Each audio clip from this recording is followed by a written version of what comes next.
Hello and welcome back to Leeds Lately, everybody, for the live watch-along of Leeds United versus Sunderland. A absolutely massive, massive game for us, this one. We really, really need to be picking up 3 points after the loss against Manchester City, which, of course, we kind of knew we were going to lose. But it is one of those where you really have to kind of look at the situation and go, okay, now we move on from that and we've got to win against the likes of Sunderland. Thank you, everybody, so much for joining me. Of course, tonight's watch-along didn't have a tactical preview, but I didn't get the chance to, unfortunately. But I am still currently doing the lineup as well for Sunderland, so you will see that very, very shortly. Of course, at the moment, I think you can maybe see the Leeds lineup, and we'll talk about that soon too. 32. I hope all of our members are well, all of our non-members are well, as we look to try to beat Sunderland. Xhaka is on the bench for Sunderland. 2 Leeds targets in Noah Siddiqui and Diarra are in the starting lineup, though, after, of course, coming back from AFCON in January.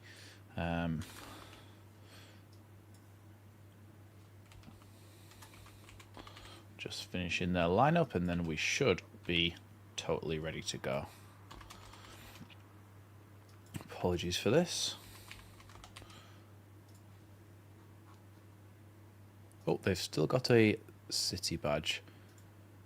No, they haven't. Everything should be all set up now. Okay, so we're sorted. Welcome, everybody. Welcome, everybody who is joining us. Thanks, of course, once again. Oh, maybe if I just move that microphone out of the way, it might focus on me a little bit better. I don't know if, to be fair, you kind of need to still be able to hear me, don't you? Let me know if you can still hear me. It looks like you will be able to. Welcome, everybody who's joining us. Welcome, of course, to all of our members, all of our non-members. Tonight we are looking to get a big, big victory. I'm going to set the Super Chat goal, and then we should be all ready to go. Set that for 2 hours. Awkward thing when you've got a microphone in the way.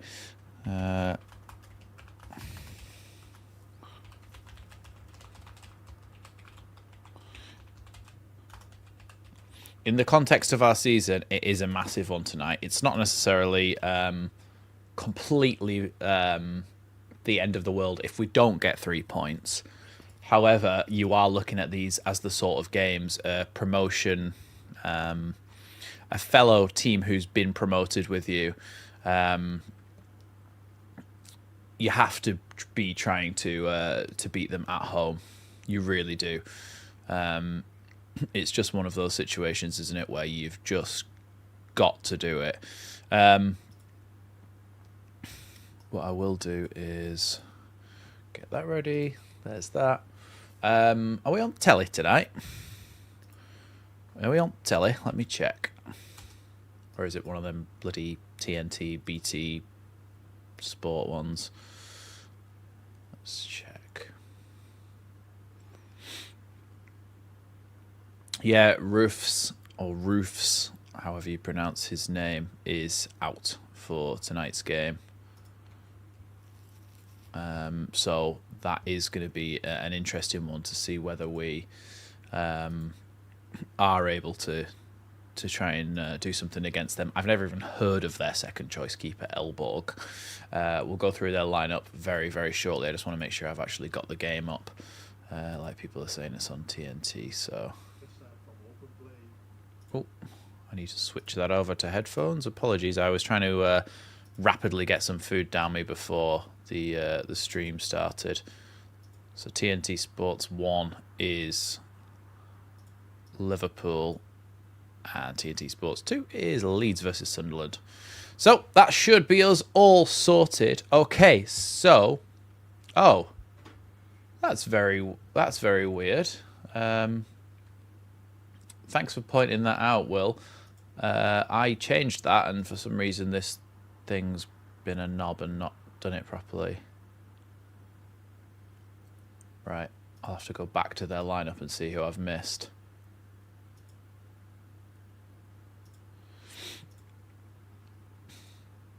I feel like I went through every single one. So is Siddiqui and Diarra on there?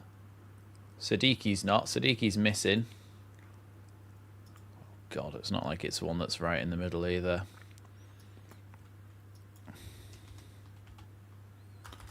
Bloody hell. I think, right, I'll do it all. And then, for some reason, it didn't bloody work. And Siddiqui is number 27. Someone let me know. Let me know who else I missed. Laffy, Mayenda, Hume. Did I get Hume?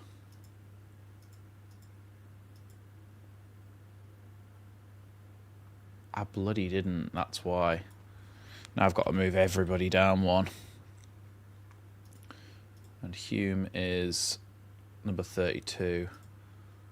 Number 6.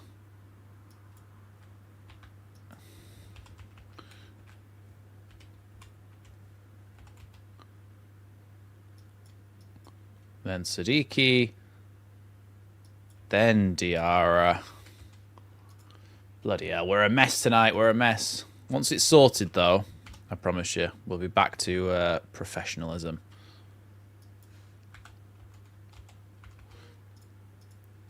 The fee is number 28.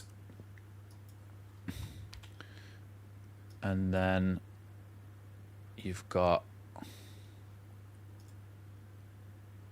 Angulo. Also never heard of him. Did they sign him in January or did they already have him? And then 12. And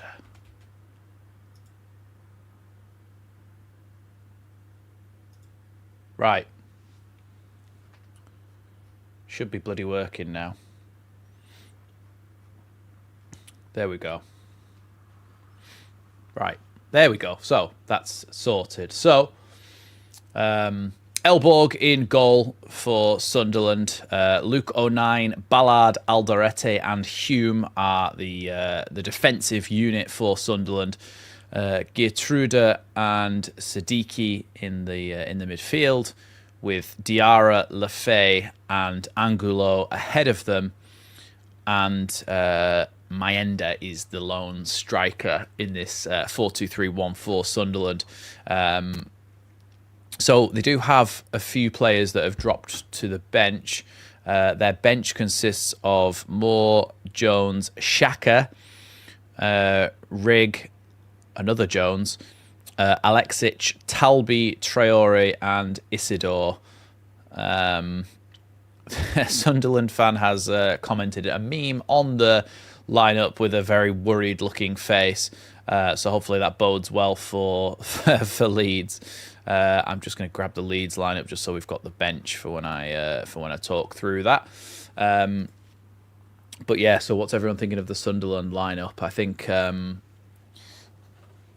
it's weaker than what we played when we went and played at their spot, and it's at home for us, so it does tend to make you feel like it could go more in our favour in terms of the actual lineup. Let's have a look then, considering we've only got 5 minutes until kickoff.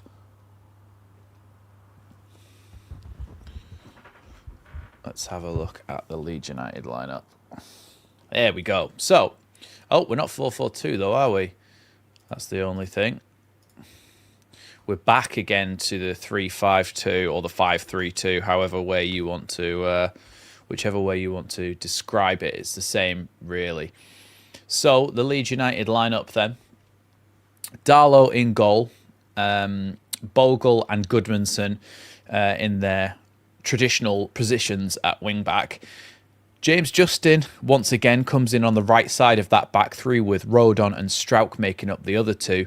Of course, Jacobiol, someone that Leeds fans were annoyed that he didn't start against City, and seems to have been not started again in this one. I'm not sure why, but realistically for us, it doesn't kind of make too much of a difference in a game like this I don't think. I think Justin provides that extra bit of attacking threat to what Biol does, or probably more likely what Rodon does if Rodon plays on that right side of the three centre halves. And in a game where you're at home under the lights, you're going to try to dominate, it's probably more useful to have that ability to send Justin forward and still have that rest defence of Rodon and Strauch. So that's the back line. An unchanged midfield as well of Ampadu, Gruev and Stach. In there, again, Gruev chosen over the likes of Tanaka, Longstaff, anybody else who could have maybe played that role. And then Aronson ahead of them, just behind Calvert-Lewin up front as the lone striker. I do like it when we give Calvert-Lewin a bit more of an actual attacking kind of strike partner up there. It tends to be over the last weeks and months that we have more realistically, we haven't done that. We've put a kind of number 10 with him, which I don't think necessarily works as well. CB saying, hope we get a decent referee's performance for a change. Yeah, because that one against Man City was absolutely shocking. There was so much that went on in that game. I actually forgot to mention the penalty shout and the stamp from Turkey as well in my match reaction. But yeah, of course, they were also things that could have potentially gone our way. The subs bench for Leeds United then is Lucas Perry, Sebastian Bornau, Jakob Biol, Sean Longstaff, Al Tanaka, Daniel James, Wilfred Gnonto, Lucas Mecha, and Joel Piroux. So in terms of attacking changes that we can make, we've got James, Gnonto, Mecha, and Piroux. So very decent attacking. And then also in the midfield, two decent central midfielders in Longstaff and Tanaka. And then Bornau and Biol as two centre-backs and Perry in goal. It's a very well-balanced and strong bench for Leeds tonight, and it's it's good to see that. Now, Daniel Farke, as Sebastian mentions there, and CB also mentioned it as well, I think there won't have been enough time between the Manchester City game and this one for the appeal to have gone through or been approved, so I don't think Daniel Farke will be on the touchline tonight. I think that he's going to be probably in the stands. Hard to tell at the moment, but I'll go through it once again. Darlow in goal, Bogle, Justin, Rodon, Strauch and Goodmanson make up a back five. In the midfield, unchanged, Ampadu, Gruev, Stach, and then you've got Aronson in behind Calvert-Lewin. A bench of Perry, James, Longstaff, Piroux, Mecha, Biol, Tanaka, Bornau and Wilfred Gnonto, managed, of course, by Daniel Farke, who we are yet to confirm whether he will be on the touchline for this one or whether he'll be up in the stands. We'll do the Sunderland lineup again in a second because, of course, we've got new people joining us. If you are new here and you want to put anything in the chat down below, hit that subscribe button and you can join the channel. And of course, we will be looking at the Sunderland lineup now. So for Sunderland, Elborg in goal, 09, Ballard, Alderete and Hume are a back four with Geertrude and Siddiqui in front of them, with Diarra, Lefay and Angulo as the midfield three. Attacking midfield three with Maenda as the striker. On the bench, Moore, Talby, Rigg, Isidore, Traore, Alexic, Granit Xhaka, Harrison Jones and Jensen Jones are the rest of the bench, of course, managed by Regis Lebris. No, Daniel Farke does seem to be down there.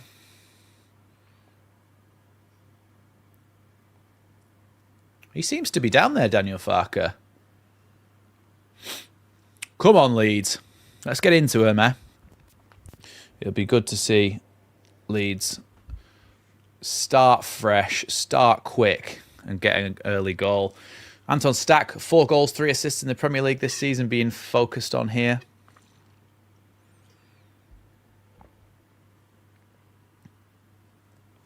Let's have a look at the... I think we're just about to get underway here. It looked like to me that Daniel Farke was on the touchline.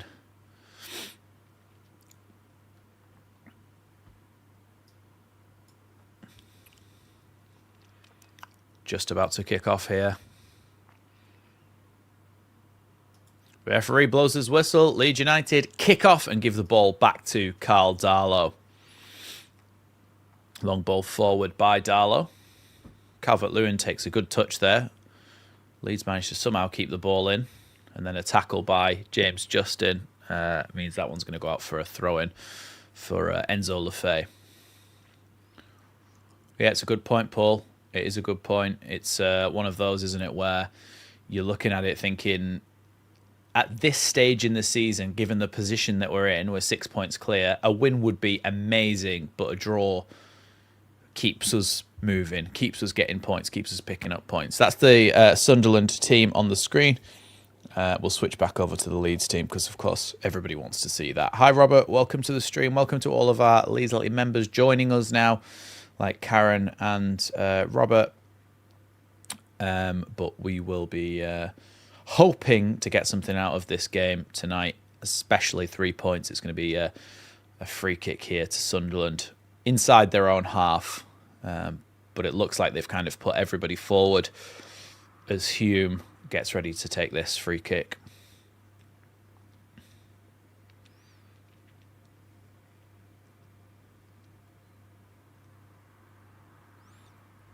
Ball played deep over towards the back end of the box. Headed away, though. Angulo tried to win that header, but the Leeds managed to play the ball away. A foul by Angulo there on one of the Leeds players. James Justin it was. He went down in a heap, but he must have fooled me as well because I thought he was hurt then, but he isn't.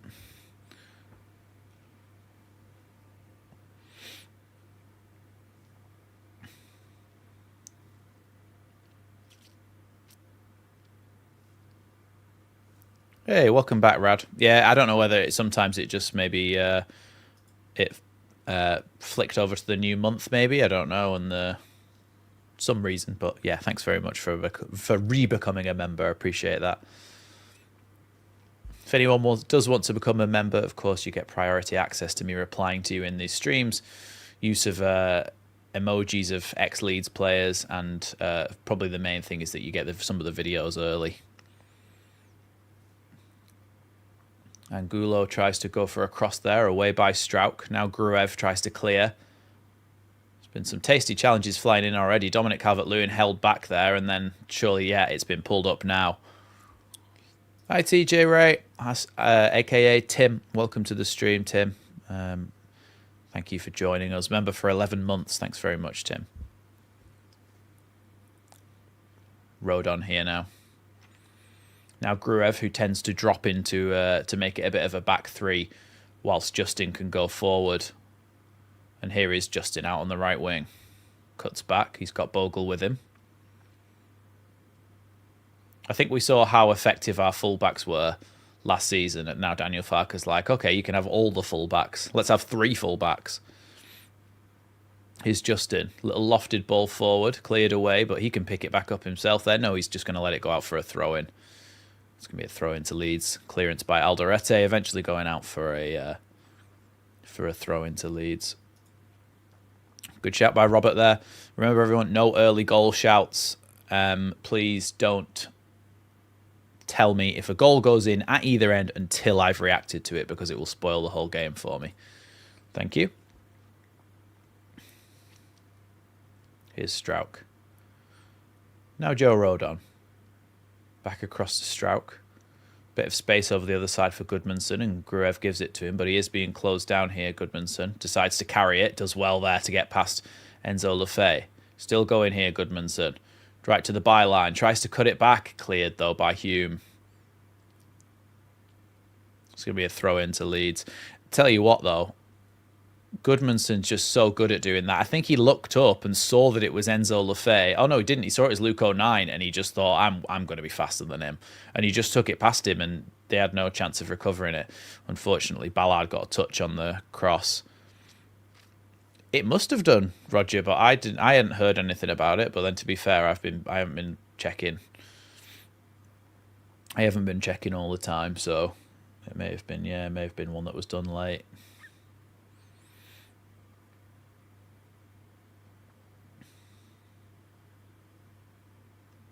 That's Gruev now.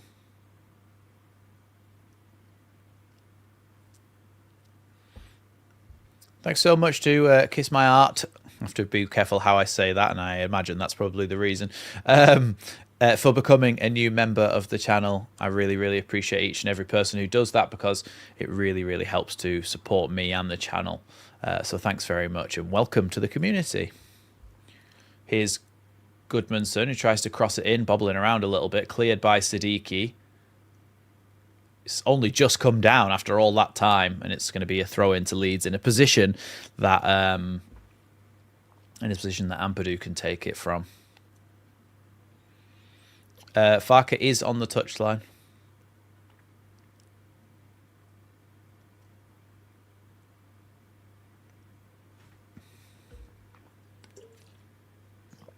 Ampadu looking for a long throw in into the box here. Here it comes.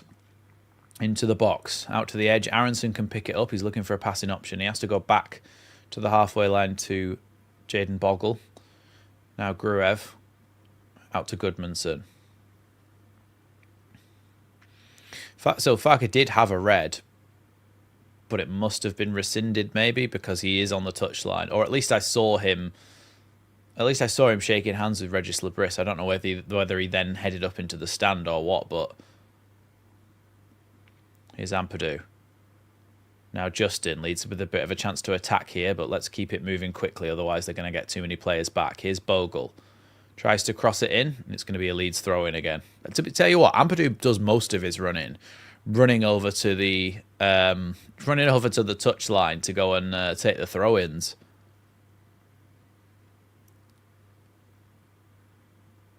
So Ampadu then.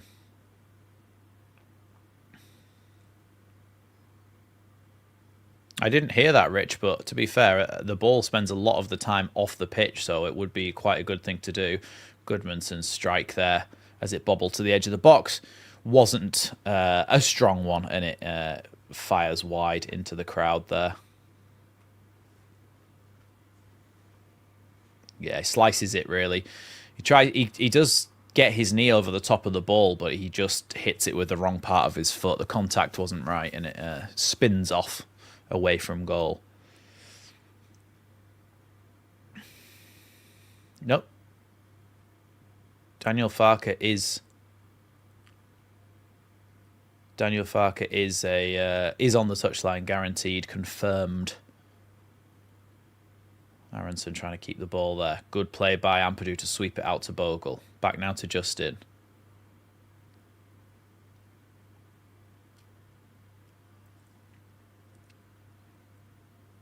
Oh, so maybe it's a maybe it's not gone through yet, and that's why he's not banned. So if it does go through, it might be banned for the next game. Maybe there wasn't enough time for it to be processed, which, I mean, I don't really get. Like, I don't think have to be like put through on forms and computer systems and stuff. But if you've got a red card, like, surely they can just say, yeah, just in the stands for the next game. Darlow clears that. Justin goes for a header. It comes back to Ethan Ampadu. His pass is loose, and unfortunately that's going to be a throw into Sunderland there.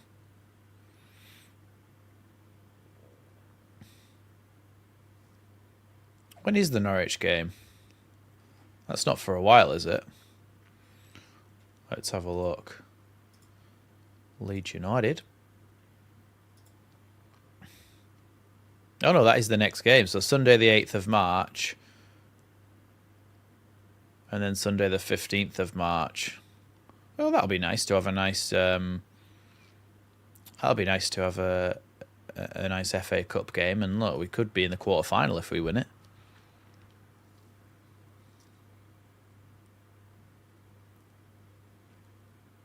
Here's Darlow.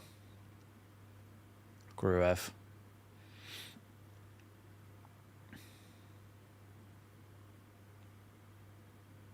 Darlow once more.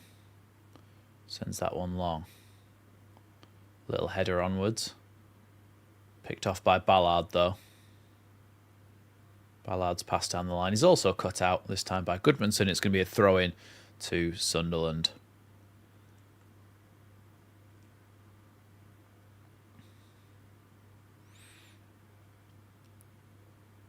So far, we've not particularly seen much from either side.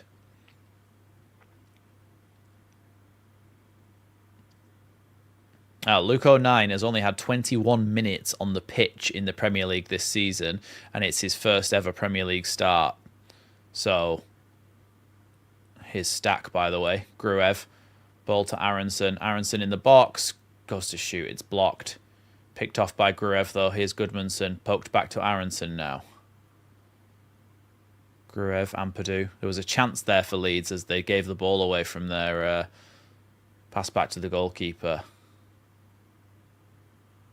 Aronson's done well to win the ball there as the Sunderland player. Tried an alien flop, but wasn't convincing enough for the referee. Oh, come on. Let's just play a better pass. It's not a... Poor that. We won the ball back and then we just put it out for a throw-in.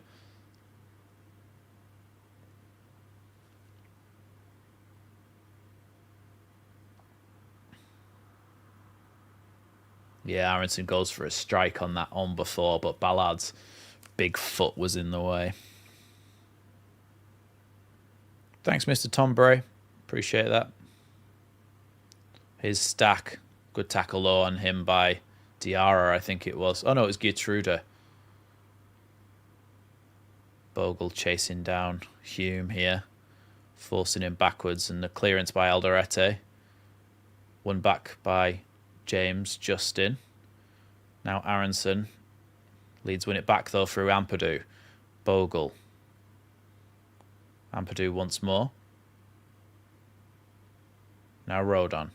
They're good at forcing us back. Every time we try and put a ball through into an area where we can maybe put it into the box, they're very good at closing off your options and forcing you to go backwards, Sunderland.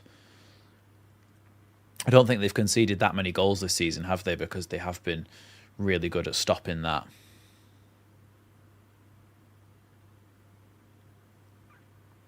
Here's Luke O'Nien.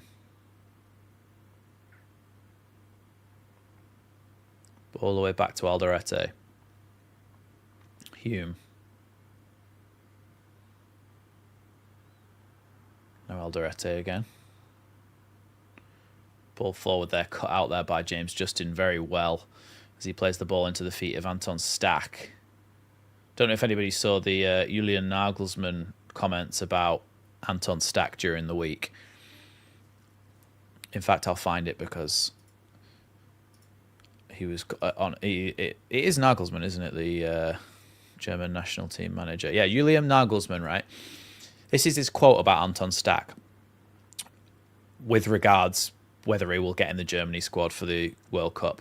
He's doing well there, but he's not exceptionally strong in the air and not a top ball winner either. He's also someone who prefers to have the game in front of him. In my view, his best position at Hoffenheim was the central role in a back three, from where he could drop into the number 6 position. All of that is false. All of that is wrong. Not exceptionally strong in the air. He's statistically in the Premier League one of the best winners of the ball in the air, and a lot better than Leon Goretzka, who currently plays in the German national team in the central midfield. And not a top ball winner either. He's way up there in one of the best Premier League players for winning the ball back this season. Like, way, way up there. And also, he's someone who prefers to have the game in front of him. He's created up there with the most big chances in the entire league this season. It's ridiculously... Everything about it was wrong. It's laughable. Here is Stach. Now Goodmanson into the box. Tries to play it across. It's blocked by O'Nien, but it is going to be a Leeds corner kick here, I think.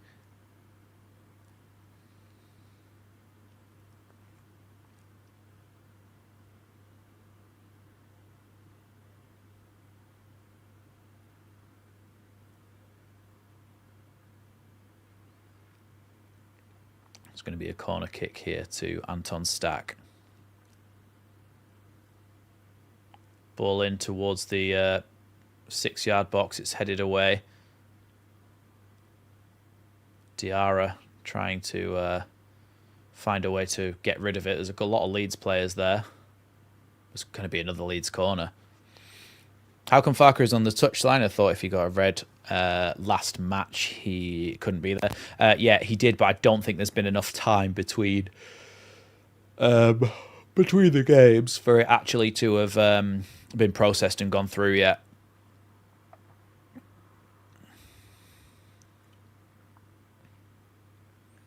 13 set-piece goals this season for Leeds. Can we make it 14 with this into the box? It's away by Sunderland. Stach.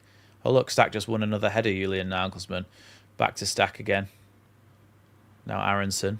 Out wide to Justin. Back to Aronson again. Can he get a cross in? He can, and it does get another deflection off. This time Enzo Lefebvre, and it's going to be another Leeds United corner.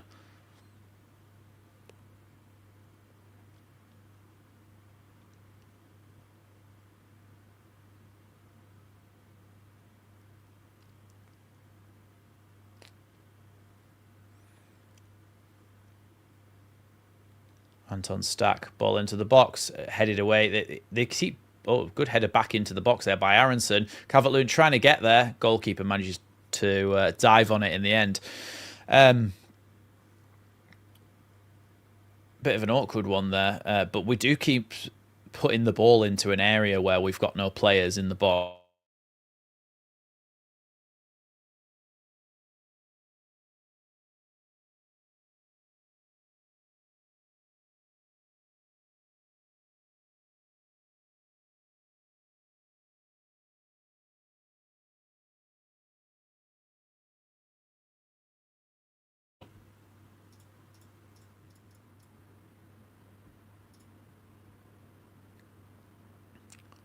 Hello, we're back. Yes, we froze. The Wi-Fi went down for a second, but I just put it back through again. We keep putting keep putting the ball into an area in the box where there's nobody there. So I don't know whether that's Stach's fault for bad delivery or the people aren't getting into the right areas when he takes them. Seems to be a good area to score. If Jacobiol was on the pitch, that's the area he scored that goal against Chelsea, and the one where he nearly scored against City at the weekend. Here's Darlow now.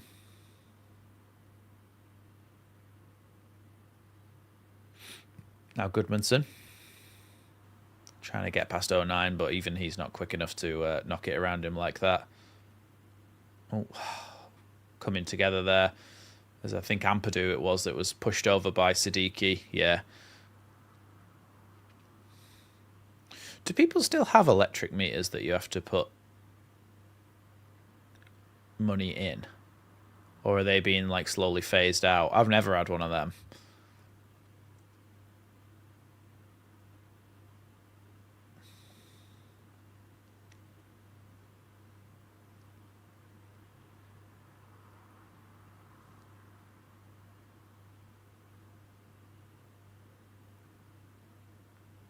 Well, apparently there's a potential penalty shout for Leeds in the box for one of the corners.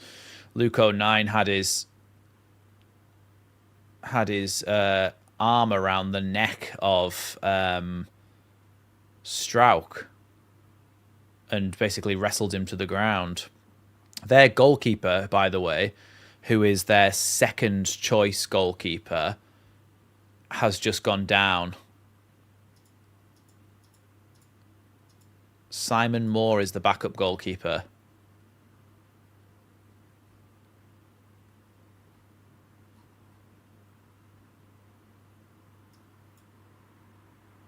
He's the third choice.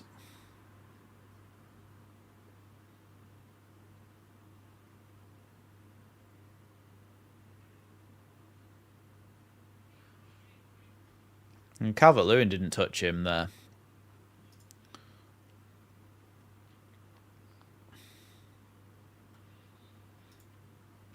Thanks, Andrew. Appreciate that. Thank you for the 199 super chat. Predict 2-0 to us. That would be really, really ideal. If we could get a goal in the first half and a goal either side of half time, that would be unreal, wouldn't it? Because that would really just kind of like put the nail in the coffin.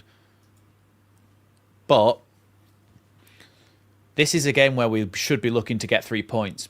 But Sunderland still are not a bad side at all and have done really well this season. So it's still not going to be easy. Ball away there by Darlow as he clears it.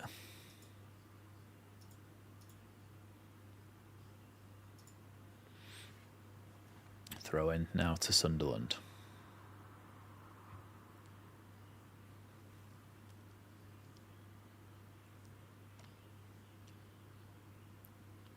Just listening to something. That's a fantastic save by Darlow, but I think my ender would have been offside anyway, and he was.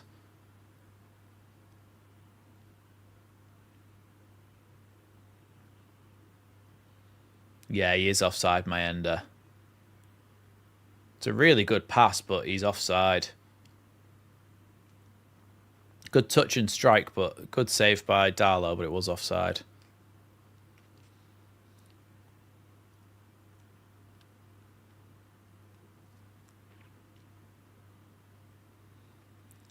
Ball forward there was a really good one by Leeds, but eventually it comes all the way back to Darlow, who has to hoof it long again. Good little flick on there by Aronson. Aronson trying to battle for it, but away by Luke 09. Difficult ball for Rodon to deal with here. He's going to have to try and head it back, but no. Mayender is offside again.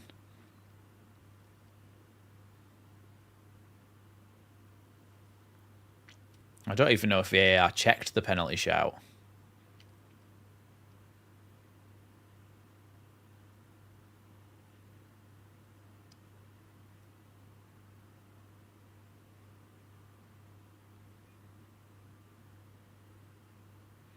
We have got fairly lucky tonight with the fact that their goalkeeper, who's been excellent for them all season, is out. Brobby, who's been their number 9, their out-and-out striker, is out injured. And they've also had to play Luke 09 at right back. So in terms of lineup, it is about as good as it could be for Leeds.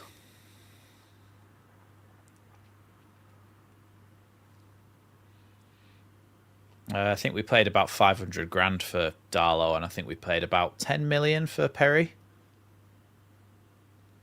Ball forward by Grove is cut out there as it's headed back to the goalkeeper by Hume.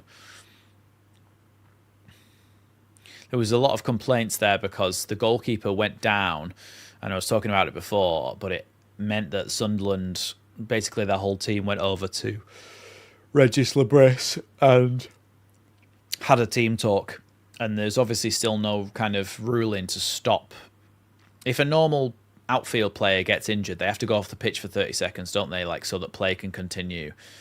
But in if it's a goalkeeper, you can't have them go off the pitch because then you could just shoot from anywhere and score. So it means that there's like a bit of a thing where the goalkeeper can just cheat and go down when nothing's happened.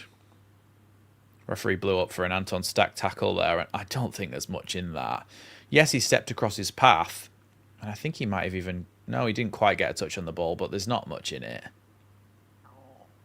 He didn't really make any contact. Darlow now with the ball. Rolls it out to Rodon.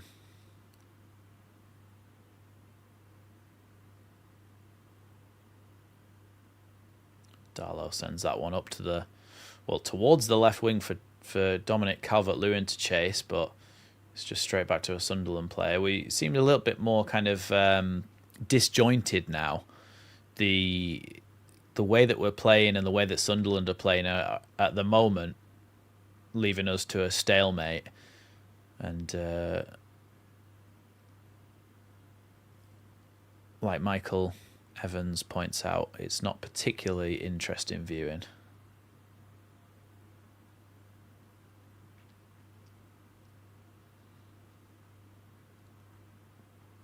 Ball forward by Darlow. But to be fair, out of Melier, like, I know he had his mistakes, but the amount of time we had him, for £5 million for him being our number 1 for all that time, it's not a bad deal, really, is it? James Justin.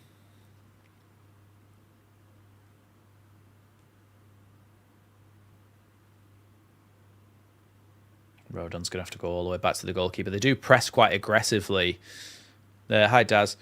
They do press quite aggressively, Sunderland, as well, so it makes it... Sometimes it forces you to go all the way back to the goalkeeper. But if you can bypass that press, you do give yourself quite a good chance of... what am I calling it? Setting yourself up for a chance, but it's been difficult for us so far. Darlow's just like got the ball at his feet now. No one's pressing him, and he's just kind of stood there for a good 10-15 seconds. Calvert-Lewin with a good little flick on. Now Bogle tries to play it to Aronson, but again, it's just a bit disjointed, and Sunderland have the ball back. He's the goalkeeper, Elborg, sending it long.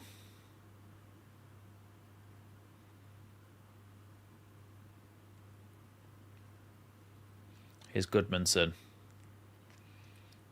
on the left wing. Kind of left the ball behind a little bit, but he's still got it. Here now Ampadu.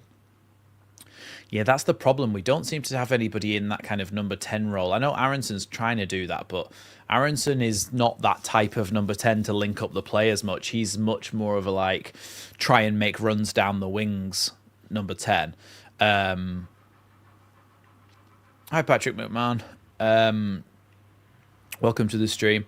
Yeah, so Aronson's not that type of guy. So when we do have the ball out on the wing, Goodmanson will have it out wide and he'll look. And ideally, you want somebody in the pocket between their midfield and defence to pick up the ball and move things around. But when you do try and do that, you look and there's just nobody there, so it ends up being we'll get into a good position out on the wing, and then we'll have to pass the ball back to Ampadu, and Ampadu will be like, oh, right, well, I've got to pass it all the way back to Rodon now, and we have to start again. So it can be very frustrating. Thank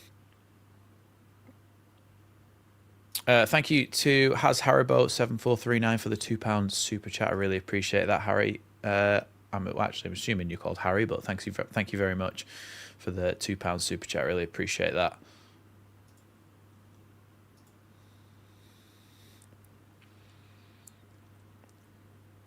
Headed by Gertruda there and then cleared away by Luke 09. Maybe a bit of a high foot by Siddiqui, but it was a bit of a stooping header by James Justin, so the referee just kind of says play on. And then a long ball goes all the way to Elborg. Something needs to happen in this game. Something needs to kickstart this game into life, because at the moment it is like watching paint dry. And hopefully it's not Sunderland who kickstart it as they come down the right-hand side. Angulo looking to try and cross the ball in. 09 with the cross, headed away by a combination of Justin and Stach. Now Gitrauda, Enzo Lefebvre back to Alderete. Alderete with a cross. Goalkeeper Carl Darlow can just catch that.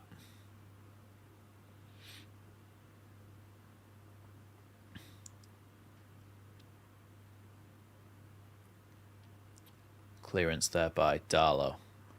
Header won by Stach.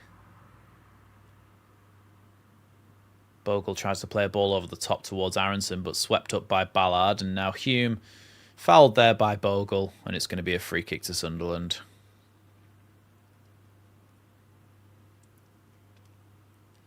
Patrick McMahon saying, I'd love to see Mecha up front with DCL here. Yeah, we were talking about that a little bit in the build-up, how Aronson's very much a sit behind the striker type of player rather than an out-and-out striker, and I think it works a lot better where we have Mecha on. Plus, I think Pascal Strauch has completed more passes than the Sunderland team combined so far, apparently, according to TNT.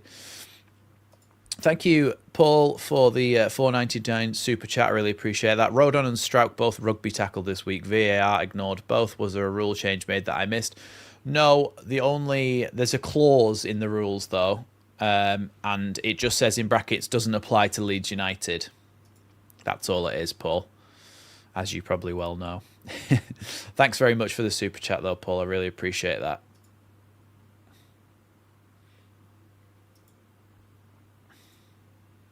Here's Goodmanson knocking it back to Strauch again.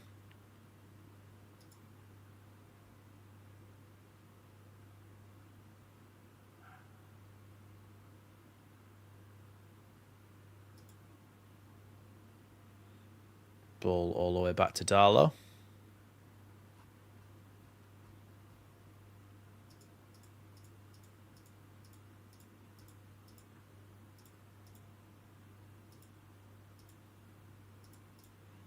Again, Ampadu back to Darlow again.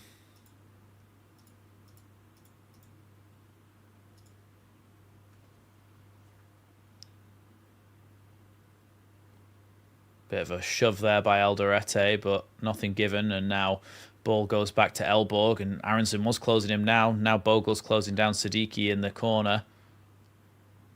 Does he potentially let the ball out there? I don't think so. Siddiqui trying to do something with it. Clears it only as far as Stach. Here's Stach on the edge of the box. Drops it off to Goodmanson. Goodmanson gets fouled there. It's Stach shooting territory. It certainly is Stach shooting territory.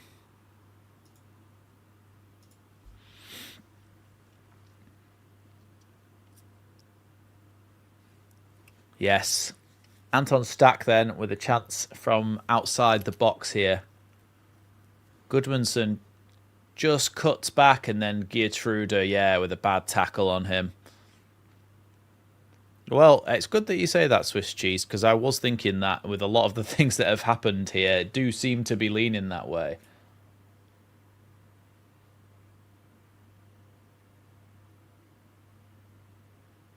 He's a debutant as well, their goalkeeper. I didn't realise that.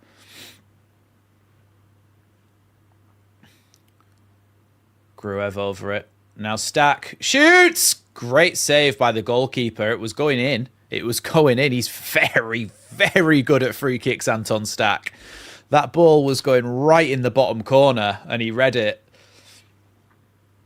He decided to go goalkeeper's side, but the fact that he curved it towards that side meant that a lot of the time it was hidden behind the wall. And it was a good reaction save in the end. Corner kick for Leeds. Anton Stach to take this again. Flicked in. It's going to be another corner. That first one wasn't very good, but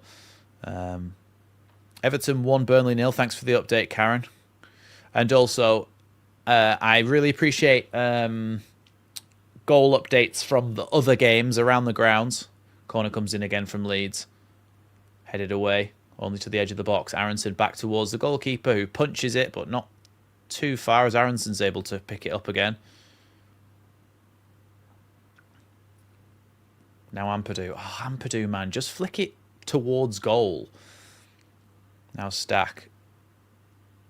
That's going to go out for a throw-in. Yes, I do really appreciate the goal updates from around the grounds.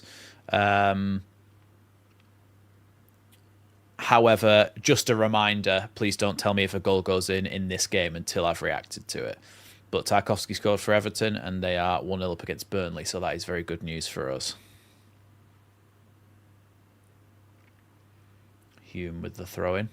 Bogle with the header away. Calvert-Lewin fouled there. And it's going to be another free kick to Leeds. This one in much more of a crossing position. And I said that about the Villa goal, but this is impossible to score from this angle. I don't think anybody's ever scored from this angle. But it does provide a good opportunity to put a ball that kind of swings across the face of goal. And Leeds have got some big, strong defenders. Strauch, Rodon, Calvert-Lewin's there, Justin, Ampadu. Ball comes into the box, headed away by the first man on the edge of the box. Anton Stach does defend well as that comes back to him. Poked there, and then a ball out wide. Here's Aronson, who cross it. Great cross by Aronson. Oh, it's just over Strauch's head, unfortunately. Unlucky there. Just got a bit too much on it, did Aronson there, but the idea was right.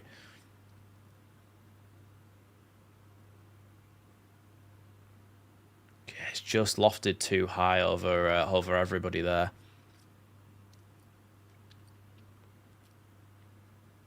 Wealdstone 1, Morecambe 0. Well, I used to live near Morecambe. I never had a particular support for them or anything, but I didn't live in Morecambe. I lived near Morecambe in Lancaster, but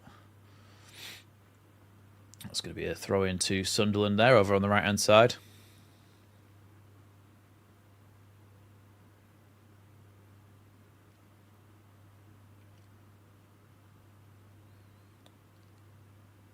Clever throw and a set off Alderete there through the middle. He's looking for a pass, plays it out wide. Intercepted there by Jayden Bogle. Jayden Bogle's really got scared of Alderete there.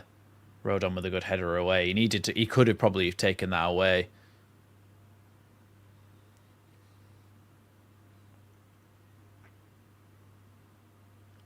Good ball from Strauch. Goodmanson coming forward now. Angulo chasing him. Goodmanson's still going, but 09 can clear it.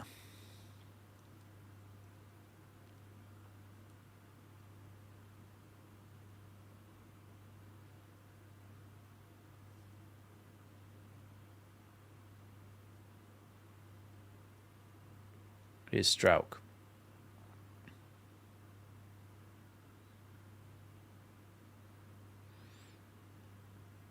Now Darlow. Do you know what you have to credit Farke for as well? I think a big thing this season. They're just talking about the 29th of November against City. I think what you need to remember as well is that Farke saw that worked against City, and he stuck with it, and he then started us in that formation in the next game. And I thought he was just going to go back to a 4-3-3 because he has done stuff like that frustratingly before. But the fact that he was willing to be flexible with that and willing to go, do you know what? It worked. Let's use it. Oh my God, Leeds are in the box here. Calvert-Lewin. Now Stach. Aronson shoots. Now Bogle shoots. Oh, that's an awful shot from Bogle. It might stay in, you know. Shocking. They gave the ball away there as Stach took the ball off Alderete. Yeah, Alderete going back towards his own goal, and Stach just tackled him and got the ball to Dominic Calvert-Lewin, who couldn't shoot in time. And then Aronson was blocked, and Bogle's shot was awful.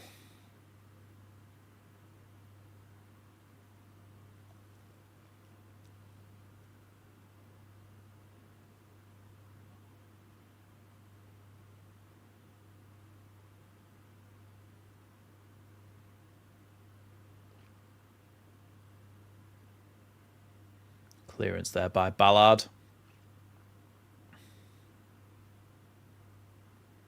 Yeah, why's Xhaka on the bench? Swiss cheese. Is he has he been injured, or has he just been dropped for form, or there's a foul on Hume there. He's pretending that he's bleeding out of his mouth or something. Oh, he didn't even get him in the mouth. He got him in the cheekbone, Bogle there, as he was trying to get away from him.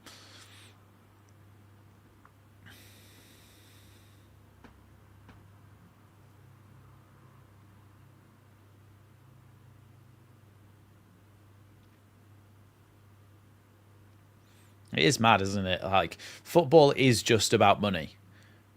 Because Sunderland finished 24 points behind us in the Championship. And when we got promoted, they were able to spend more than us. And now they look like an entirely different football club. It's a good tackle there by Gruev, but it is going to be a corner kick here.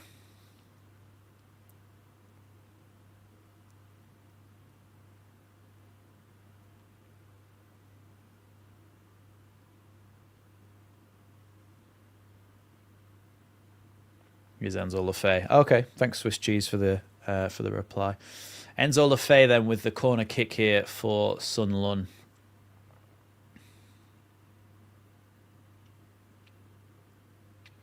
Corner comes into the box.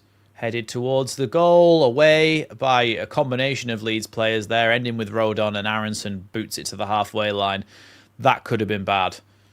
Ballard got that touch, and away by Ampadu. That's what we need to be careful of. Ballard being able to get on the end of stuff in the box. Ballard's much like Biol in that sense. He will win that first ball in the box and knock it down, so you've got to be there to pick up the pieces and clear it. Oh, that's a great block by Calvert-Lewin, you know. Really good by Calvert-Lewin. Ballard heads it across, and then just as my ender goes for the shot, Calvert-Lewin manages to get a foot there. Is Sean Longstaff being told off? See, this is what I don't get about the bloody audacity of refs. Sean Longstaff's a grown man, and Stuart Atwell has got his sleeve like this of his like sub jacket. He's got his sleeve like this, holding it. It's like, oh, hold on a sec. He's a grown man. You can't just like treat him like a little school child. Luke 09 went to get the Luke 09 went to use the towel for the throw in, and Longstaff went and picked it up and took it away from him, and then the referee came and got annoyed at Longstaff. But that's not outside the rules of football. At no point does it say you aren't, as a sub, allowed to pick up a towel that's outside of the field of play. Oh, yeah. Sunderland would be absolutely fine. They've got 13 or 14 games to pick up 4 points, which will pretty much guarantee their safety. They're already 6 points ahead of us. And I'm fairly confident that we'll be safe too, so definitely confident that Sunderland will be fine.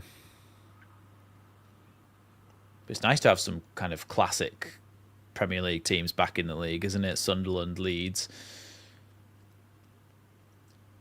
Maybe not Burnley. Maybe we'll swap them with whoever comes up next time. It's always interesting when a new club comes up who hasn't been up for years or even ever. Like when we saw Luton come up, yeah, they didn't do much, but it'd be interesting to see if Millwall came up through the playoffs or someone managed to come up that doesn't usually get to play in the Premier League.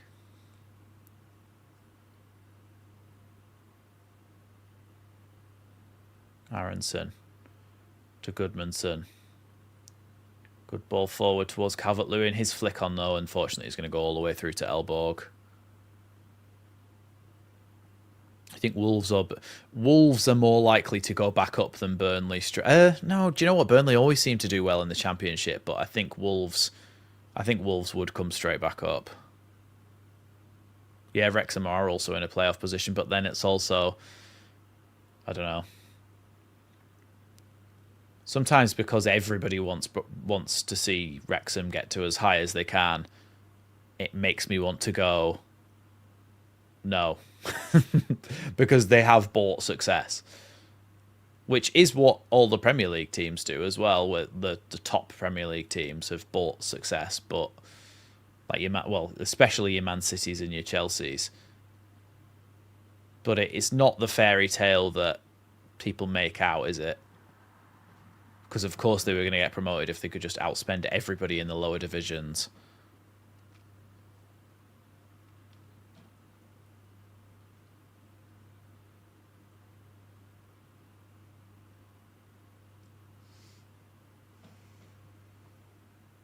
Here's Bogle.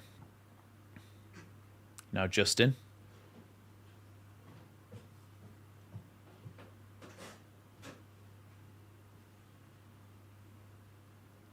Ampadu now. My God, we're nearly at half-time, and this has been one of the dullest games of football I've watched this season. Tackle by Hume on Bogle there. Good tackle by Rodon, but they're going to try and play forward again. Here's Hume once more. Back to Alderete. Now Siddiqui. Gertruder in a bit of space as Leeds' press is completely bypassed there.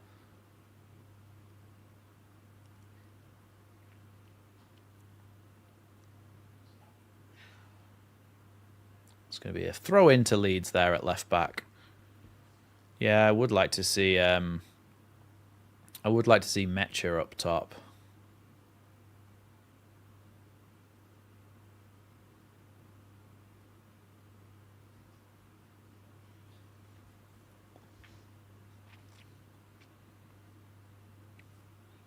Why are people putting Peru as number 10? 2 minutes added on to the first half, by the way. Why is everybody saying that Peru is number 10? Oh, because CB asked. Yeah, 7's Dan James. There's an extra ball on the pitch here. Gruev's kicked it into the stands.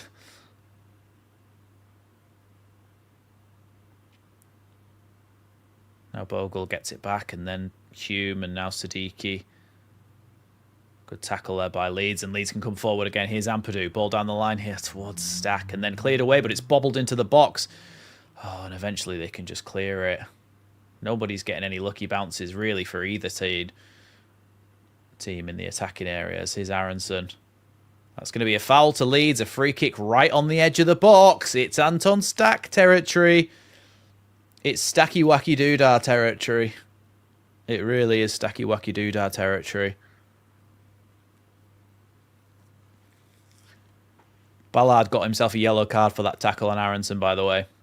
Yeah, Aronson's on the edge of the box, just tricky little feet. Geertruida tackles him. Oh, it's Geertruida's foul, but then Ballard, I think, screams at the referee and got himself a yellow card for dissent. So there is a free kick now for Leeds, right on the edge of the box for Anton Stach.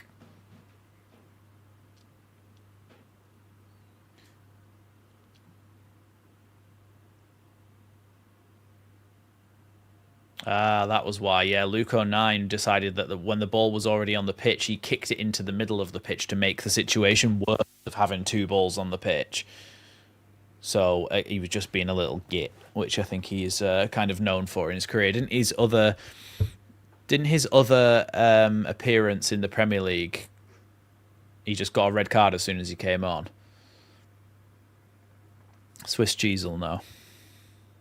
Which is a very weird sentence that I didn't think I was going to be saying today. Look, we can't expect too much from Stach. He's not going to score every time he gets a free kick, is he? Hoping I reverse jinx it there. Anton Stach, straight into the wall. Now Goodmanson. Last chance maybe to cross the ball. He's been tackled by Angulo. And it's going to be a throw into Leeds, so we will get one last chance this half. It's nearly 48 minutes, but it is going to be a long throw in from Ampadu. Last chance to get something out of this first half here. Ampadu then with the long throw in. Ampadu wangs it into the box. Away by Sunderland, only to the edge though. Here's Aronson as he tries to square it across, and unfortunately it hits the Sunderland body rather than the Leeds body. Sunderland were going to try and break away there on the counter-attack, and they were all shouting and screaming at the referee, but realistically they'd only made it less than a third of the way up the pitch, so how is that really a situation where you have to let them play on? I don't think it is really. I'm going to go back and just... yeah, no worries, Swiss cheese. Thanks for joining us.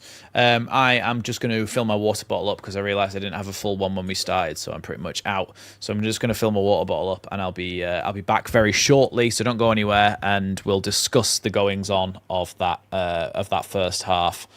Make sure you hit that sub button if you're new here, and I'll be back soon.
Just seeing the penalty claim back.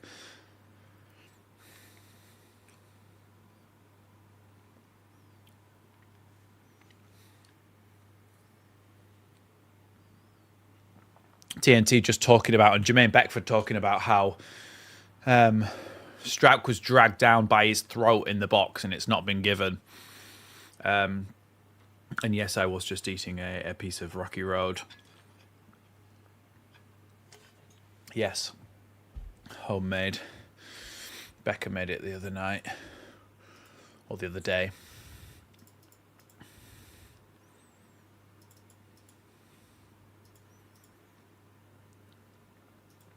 Yeah, that first half was absolute dog ass.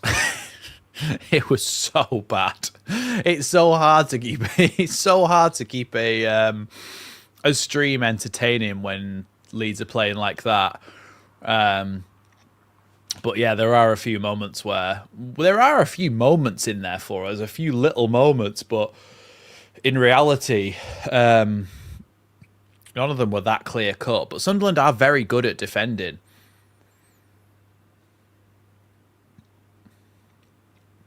Calvert-Lewin did so well, by the way, there to... yeah, make sure if you haven't already hit that like button, but Calvert-Lewin did so well to block that shot where Dan Ballard headed it back across the box. Mayenda was about to try and poke it in, and Calvert-Lewin just got there. Really, really good piece of defending from him.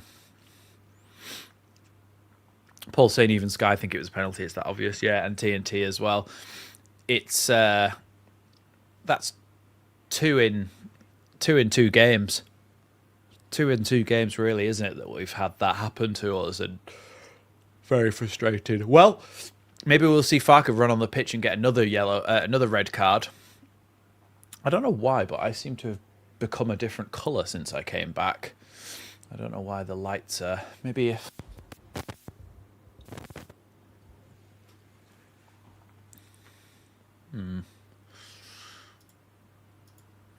Let's have a little look. I can adjust the hue. Oh no, seems to have gone back to normal now. There we go. Oh, hello, cat.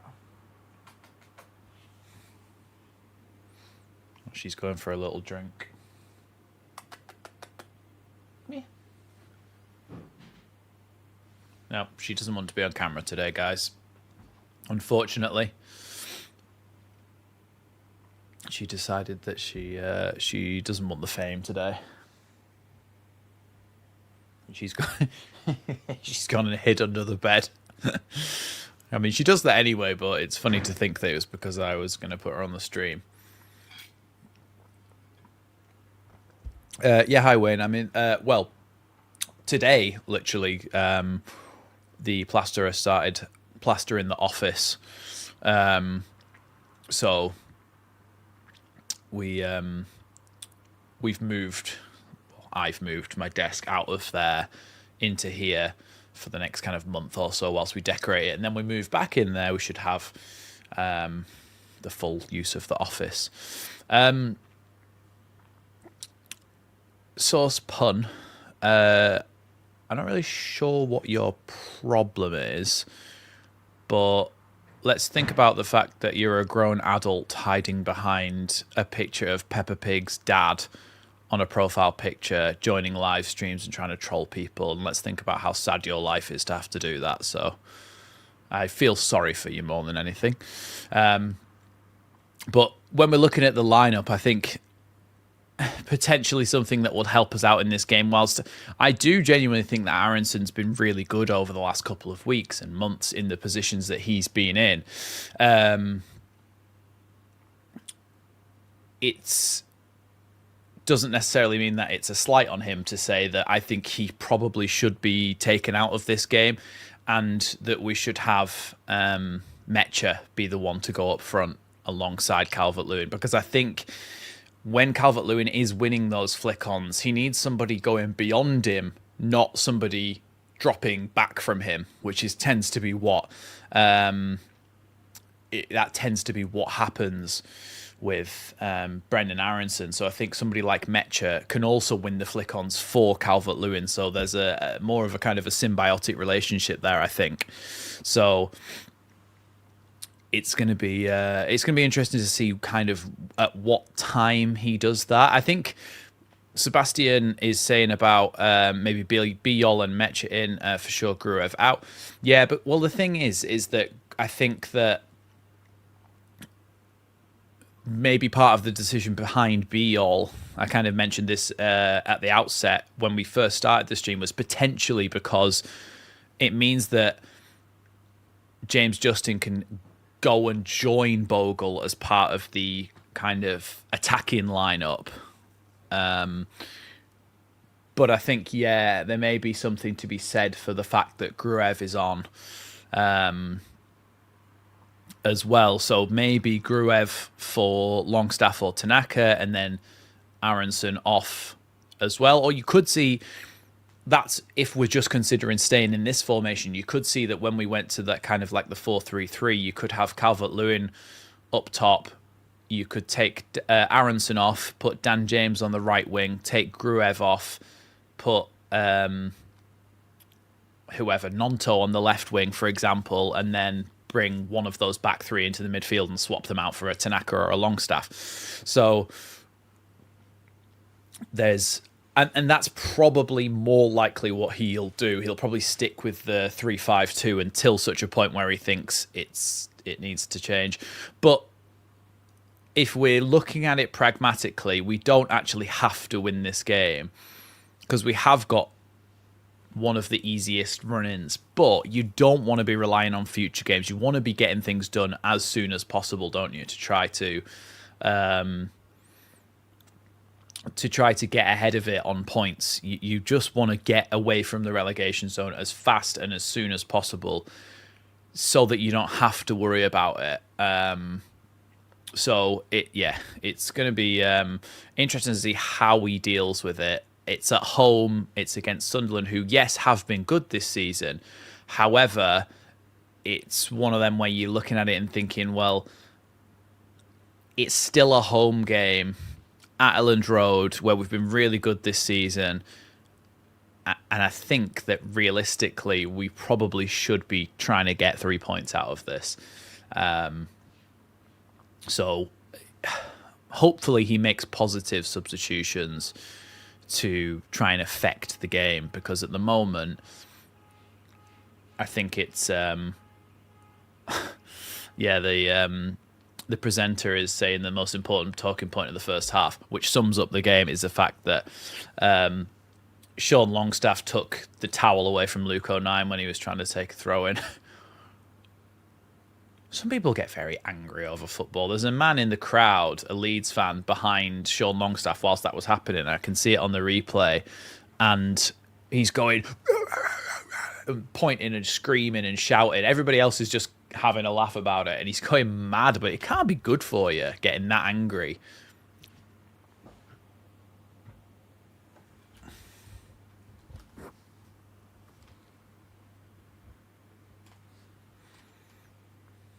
I found a mascot.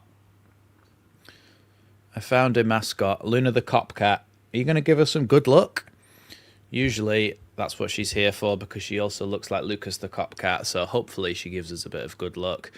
Players are heading out onto the pitch for the second half from a Leeds persuasion. Sunderland haven't reappeared as of yet.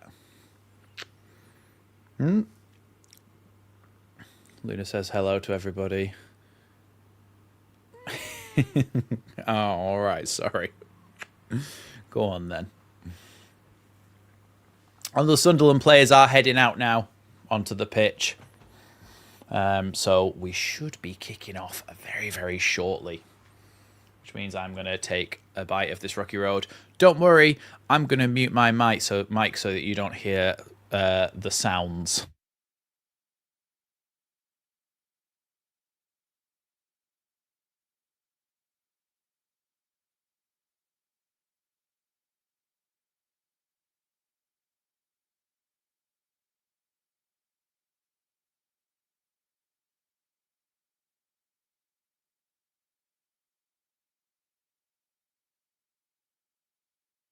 The only thing about a rocky road is that it takes so long to chew it because it's really chewy. So I was kind of expecting that to be like 5 seconds, but it's Went on for way too long. We are underway here in the second half. The ref's blown his whistle, but he's not taking the kick. Does that count, or does it only count when he takes the actual kick?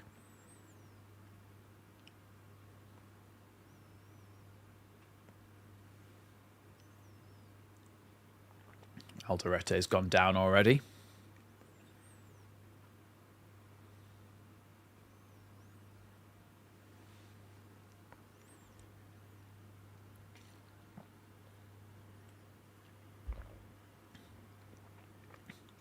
That's a what you call it? A fun fact about yourself, Paul. There's free kick here for Sunderland. No changes for either side, like Paul O'Brien says. And this free kick's going to come in from the halfway line. Oh, about 1, 2, 3, 4 players fell over all at once then. 2 Leeds players, 2 Sunderland players. Ballard's got a full-on hold of Goodmanson, and Rodon's got a hold of Ballard. They all just fell on top of each other in a heap. It was quite comical, actually. Goodmanson. Aronson's going to try and keep that in. Luke 09 knew to just close his legs there. And then that clearance long. He's going to be picked off by Darlow, who rolls it out there, or throws it out quite quickly to James Justin. Here's Bogle. Ball down the line now to Stach. Throw into Leeds.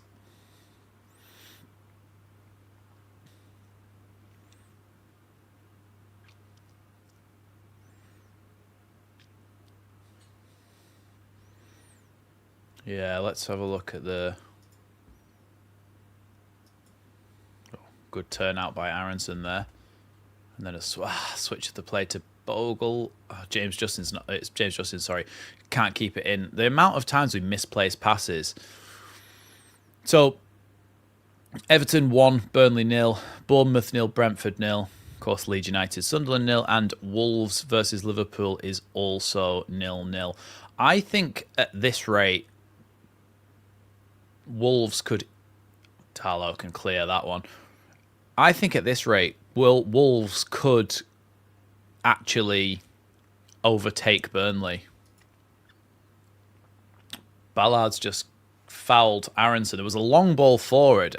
Ballard didn't really need to make a tackle, and he's fouled Aronson in a position that gives Leeds a free kick.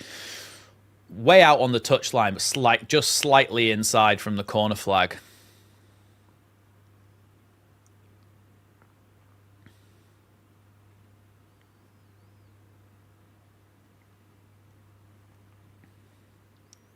Anton Stach then.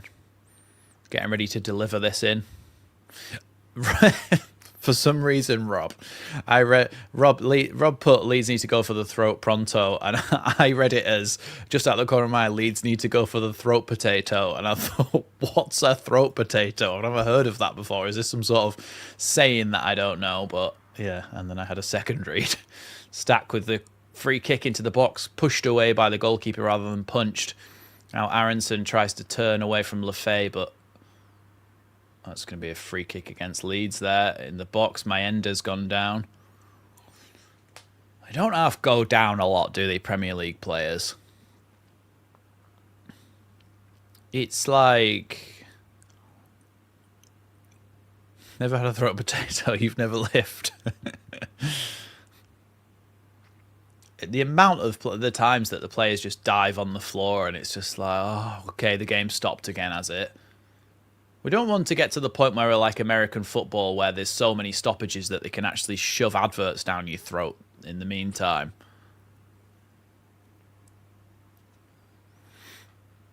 No halftime changes, Dave. No, not as far as I know. And I think I might have noticed by now.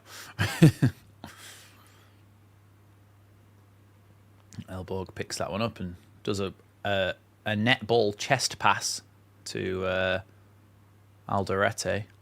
Gets it back off him and then sends it long. Bogle's going to have to deal with that one against Enzo Lefay.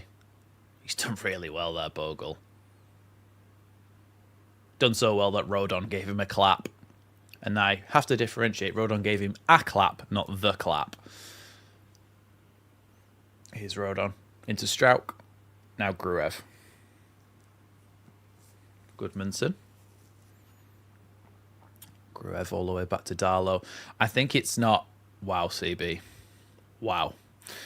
It's taken a while for this game to have any kind of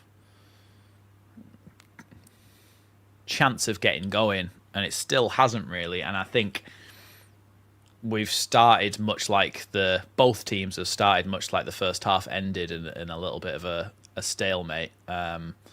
So hopefully Farke changes something at some point soon. I'd rather... They always say, like, oh, who's going to blink first out of the managers?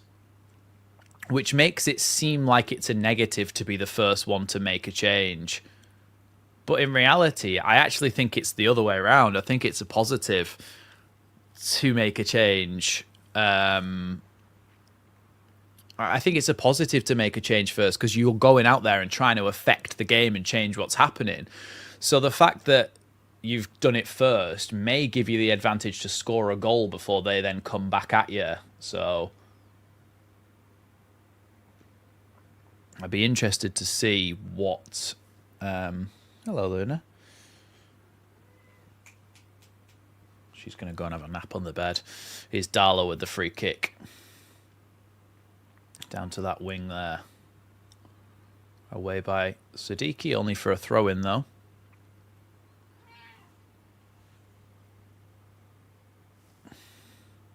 Mick Wynn, sorry, not Mickey. Mick Wynn saying, who would you bring on around 65 minutes?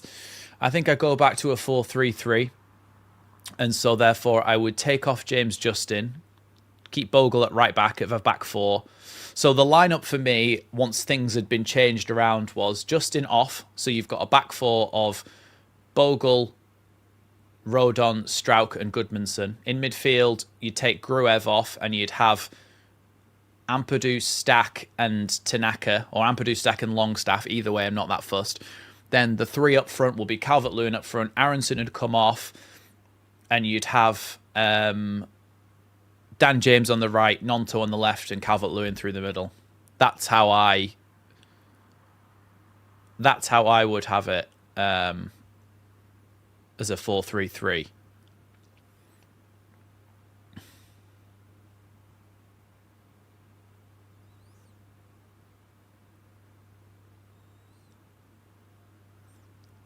Yeah, so I'm hoping that he does something similar to that. And I can imagine that he might do it, similar changes to what he's made in previous games. But he often likes to do it one sub at a time rather than doing it all at once, making a triple substitution. And like I said before, it's not to say that Aronson or Gruev or any of them are particularly bad. I think it's what the game needs from a Leeds persuasion. Foul by Leeds again there by Gruev, and it's going to be a free kick. Yeah, it's not great watching, but sometimes you just do get it where teams cancel each other out.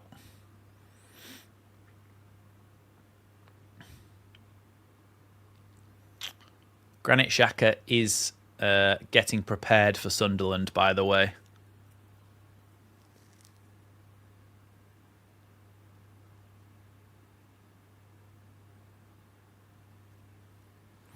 Yeah, Xhaka looks like he's getting ready to come on. Headed away by Calvert-Lewin from that long free kick forward. Aronson trying to stop Angulo. He's obstructing the play there, Angulo, but Leeds are able to take the throw in quickly. Here's Goodmanson on the left wing. Good back heel there, allows Calvert-Lewin to go forward, but a foul by Gruev apparently.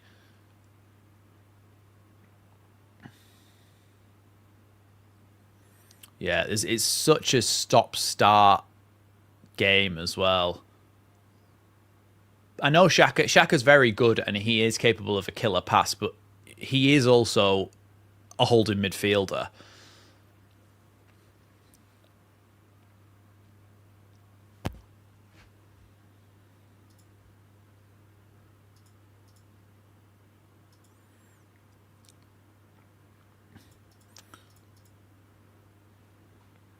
So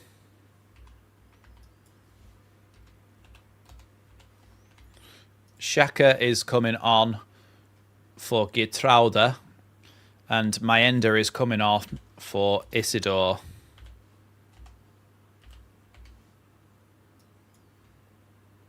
So Isidore's coming up front for a straight swap.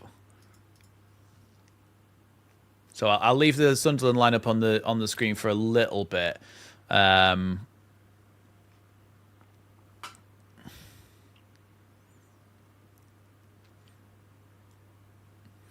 If that was true, Chico, Francis, if that was true, we'd be in the relegation zone. But as it stands, we're 6 points clear of the relegation zone. So therefore, it's just unjustified.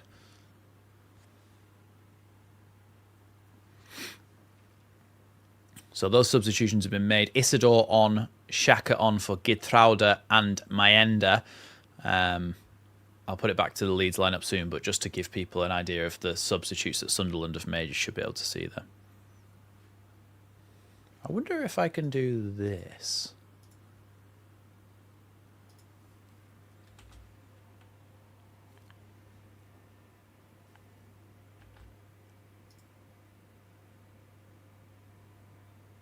Ooh, I can. That's an easy way to do it, to show who's come on and who's been substituted. There you go. In that sense, you can actually see who the substitutes are. Darlow with a little chipped ball back out to Justin, who sends it on once more into the midfield for Stach. Bogle just kind of aimlessly hoofs it long there. Now Lefay. Good tackle by Stach. Once again, winning the ball back, Julian Nagelsmann.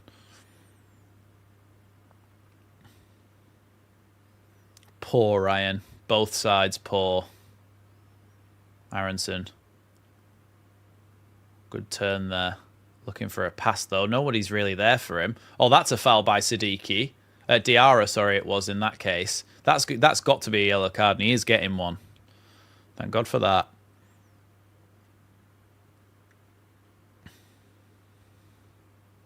Dull as dishwater.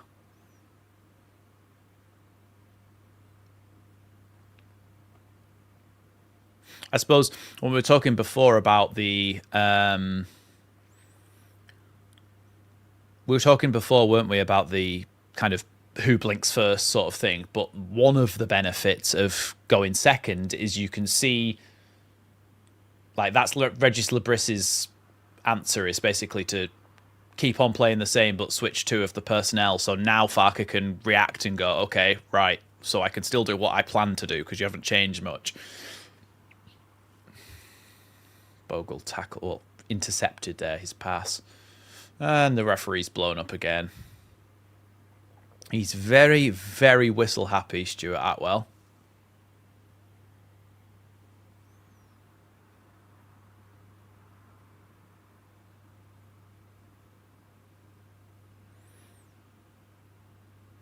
You have to understand as well that Sunderland have also been very poor in this game.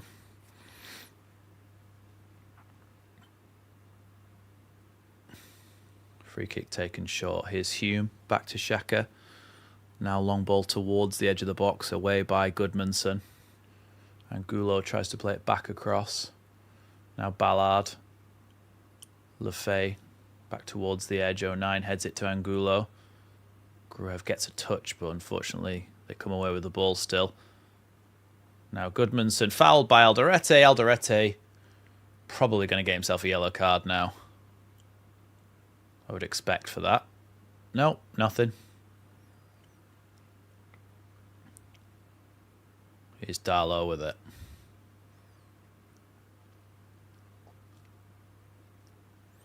Okay, so Lucas Mecha is being prepared to come on here. Aronson with a good header. Calvert-Lewin's in the edge of the box. Referee says he's... See, this is what I don't understand. Why in some situations do they let it play out and then check it back once it's gone in? And why in some situations do they just blow up straight away? They said Calvert-Lewin handballed it. I mean, probably because the referee did see him go, like that and knock it into his path. 2-0 Everton, Dewsbury Village Hall. I do want to say, by the way, that way before Dan Moylan ever made his Yorkshire's premier wedding venue joke about Dewsbury Hall, I've always said that it sounds like a wedding venue. And loads of people have probably said that. But I would just like to put it on the record. No, I'm not saying that it's on Sunderland to entertain us, but I'm saying they haven't particularly played very well. Good tackle there by Ampadu. Send Siddiqui flying. Here's Diarra. Goodmanson is fouling him the whole time there. And now the referee decides he's not going to blow his whistle. And for Leeds, that's a good thing, but it was a foul that Goodmanson was committing there.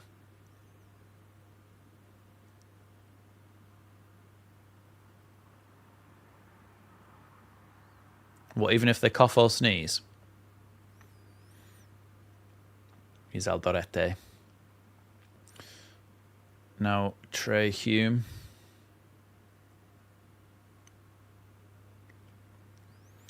Yeah, Metra is getting prepared, but he's still not been brought on. We were told he was getting prepared a few minutes ago. But again, is that... I suppose it is changing it a little bit, isn't it? That's a foul on Anton Stach there, and another free kick to Leeds.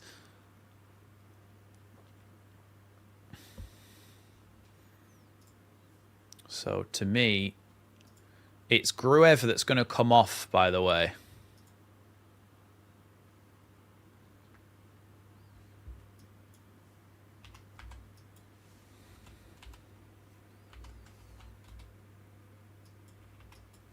So it's Gruev that's going to come off. So that means I think Aronson will drop into the midfield alongside Stach and Ampadu. And that's a bit more what it's going to look like. Still 3-5-2, but I think it's going to be Calvert-Lewin and Metra up front, Stach, Aronson and Ampadu in the midfield. Yeah, I was joking, by the way, Fred. Comes into the box from Stach's free kick. Back out to the edge. Here's Goodmanson. Goodmanson trying to get past Aldorete, which he does. And he was fouled there by Aldorete, who is probably at last going to get himself a yellow card.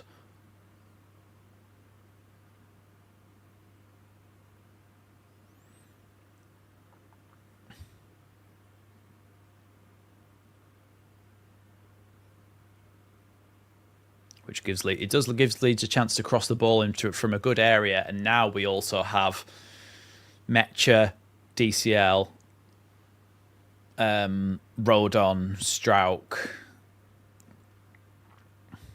all to try and attack this. Come on, Leeds. Remember, no spoilers in the chat. If a goal does go in this game, please do not tell me until I've reacted. And once I've reacted, put whatever you like about the goal. Stach then. Crosses it in towards the back post. Head it in! It's in! Joe Rodon at the back post! Oosh! Have it! It's in! Leeds United go 1-0 up at home against Sunderland here. Joe Rodon at the back post. Bang! 1-0. Come on! Thanks to Ankalima12 for the £6 super chat. Really appreciate that. Mecha to liven things up a little bit. Yeah, well, it was turned out to be Rodon to liven up things in the end. I think Rodon might have been offside, everybody. Unfortunately, I think Rodon might have been offside.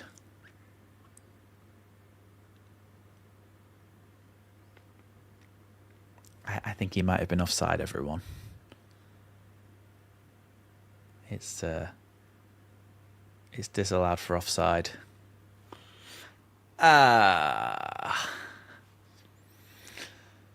It's unfortunate, isn't it?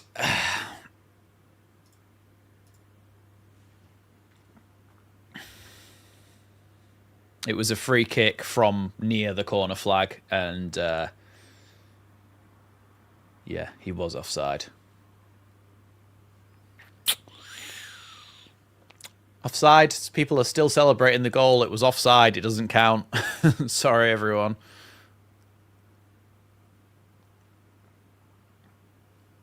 Very, very frustrating, that, isn't it?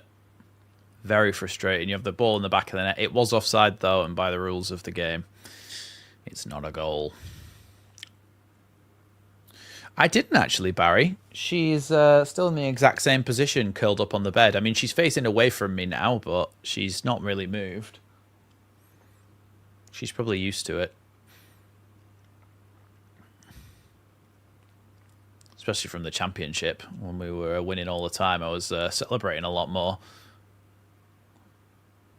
Ball here with Siddiqui to the edge of the box for Xhaka. Good tackling by Aronson. Ball bobbling around, and Leeds win a free kick on the edge of the box. All the Sunderland players are going over to the referee to complain here that there was a handball in the box. Ampadu, I think it was. When the shot came in there, they're complaining that he handballed it.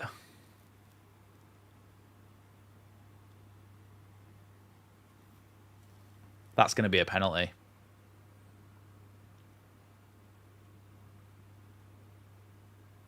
That's going to be a penalty. That is going to be a penalty because he moved his hand towards the ball. It's going to be a penalty to Sunderland.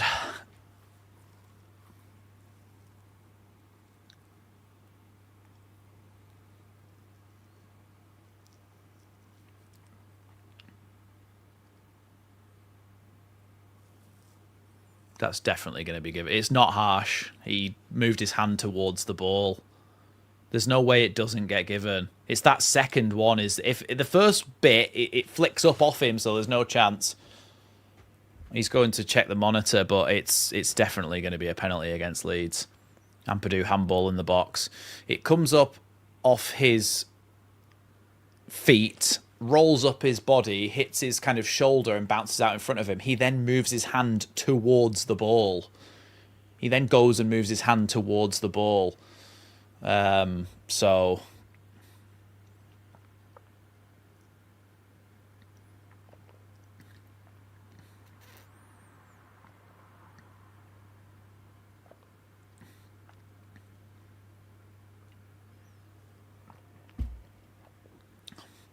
it was an obvious movement towards the ball.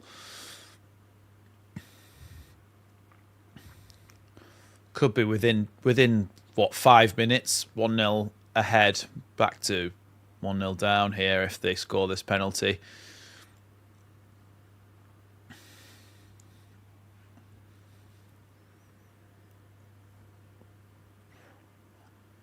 He's going to give it as a penalty.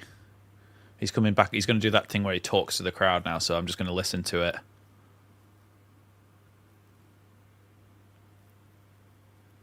Deliberately handles the ball in the penalty area.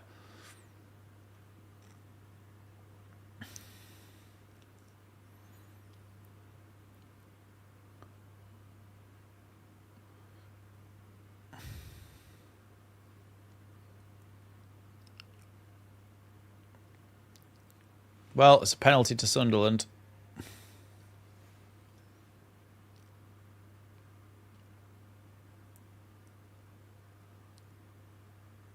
think they've just shown it on the big screen as well. Well, Darlow may save it, but the chances of scoring a penalty are... Why do you keep saying that, Steve? We're not particularly... Like, that's not really our goal, is it? We don't really care. There's no rivalry between Leeds and Sunderland. We just want to stay up.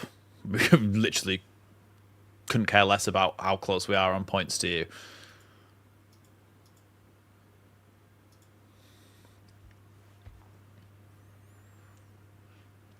Well, Habib Diarra, who was quite close to becoming a Leeds player himself, he's now stood waiting to take this penalty against Leeds United.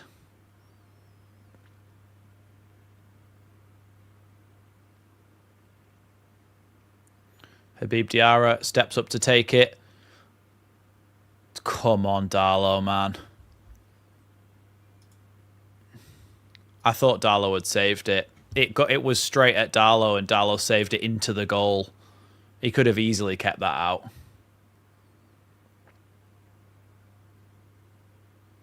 He could have easily kept that out. He's gone the right way, and he's not. And now in 20 minutes, we've got to score 2 goals to be able to win.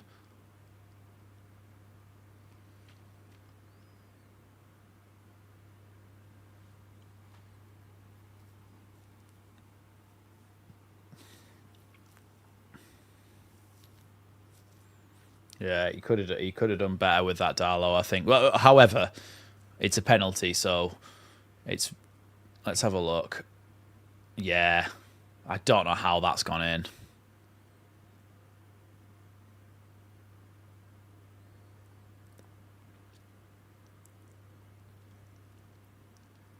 Yeah, that's true, Anto, as well. It's the inconsistency. Ah, come on, Darlow.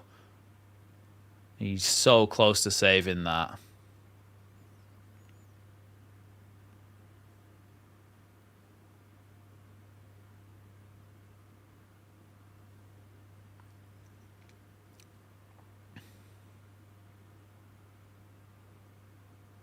It's that second movement of Ampadu. I don't know why he does that.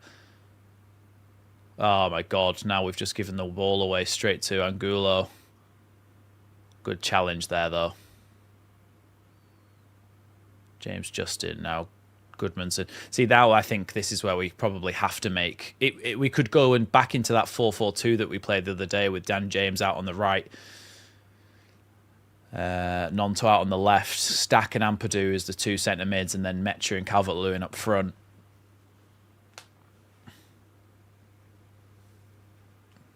Offside against Sunderland there, free kick to Leeds. I think Steve Greenwood must be a Sunderland fan. Oh look, Nonto and Dan James are warming up like I just said.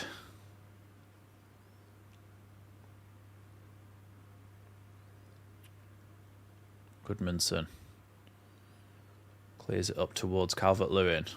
If Calvert-Lewin got that flick on, Metcher was there to run onto the flick on. Good play there by Goodmanson. Good turn there by Metcher. Great strength. Switches the ball across now to Jayden Bogle, who shoots. Good save by the goalkeeper. Quite easy for him in the end.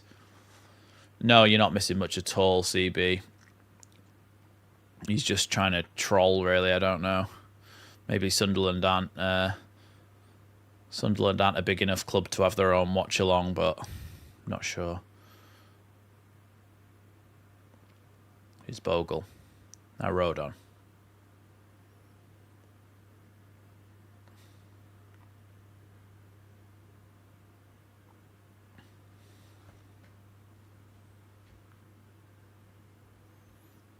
Yeah, I'm not sure, Tim.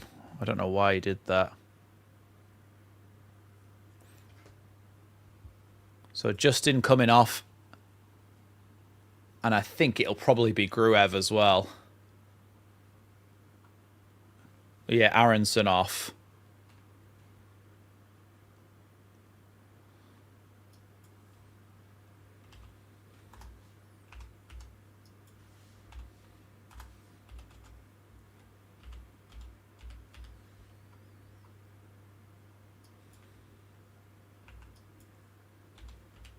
I'm not going to be able to sort the lineup out fully, but... So it's going to look like James is at right wing back, but he's really on the right wing. Oh god, we've given the ball away. Ampadu does well there to sweep that up in the end. Here's Dan James. Carrying the ball forward here. He's done well there, Dan James. Bit of a shirt pull on him, but... Oh, Grove did go off earlier. Yeah, you're right, Paul. Thank you. So I think it is going to be a 4-4-2.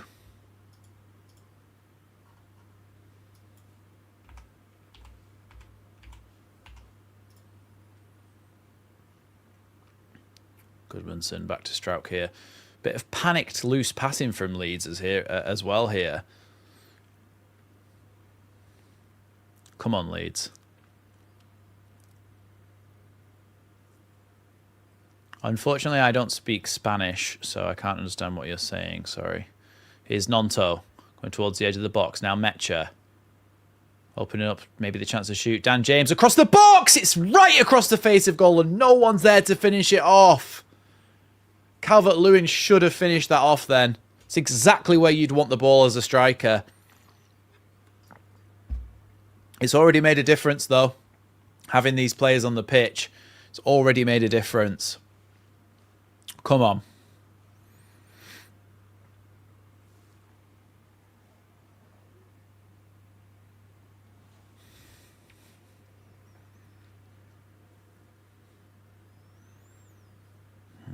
Shame, because that was a really, really good ball across the face of goal. But it shows that we've already got the impetus to go and get a goal here with the way that our attacking line is now playing. That's not a foul by Calvert-Lewin. 09's just flopped on the floor. Yeah, Dan James has made an instant impact. 09 is a proper, like, knows he's not very good, so just acts like a shithouse the whole time. That's exactly what he is, and he's very, very annoying. Because he knows what he's doing. He knows he's not a very good footballer.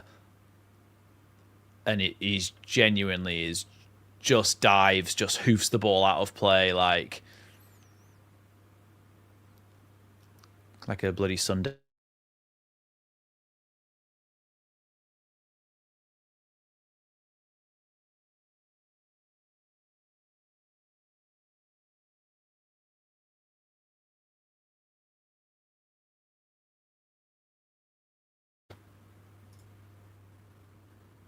Right, we're back. 15th in the league is exactly where Leeds fans would have bitten your hand off to be at the end of the season. Dan James tries to put one into the box. Stach wins it back. Now Rodon.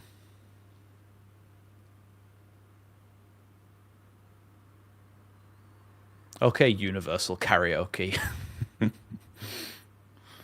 Is Nonto. Of course, it's all relative. A good free kick position here for Stach, you know. Of course, it's all relative. I'm not saying he's bad at football, full stop. I'm saying he's bad compared to the rest of the Premier League, and you can tell in his quality. The reason he's only had 21 minutes this season before this game, and this is his first start in the Premier League, is because he's not very good compared to the other Premier League players in Sunderland's squad. Anton Stach then with the free kick. Good delivery. Oh, headed away, though. Angulo manages to clear that, but Stach's going to get there before he does, and now Nonto. Bogle back into Ampadu. Back to Stach, who can't keep it in. Come on, the quality of the passing.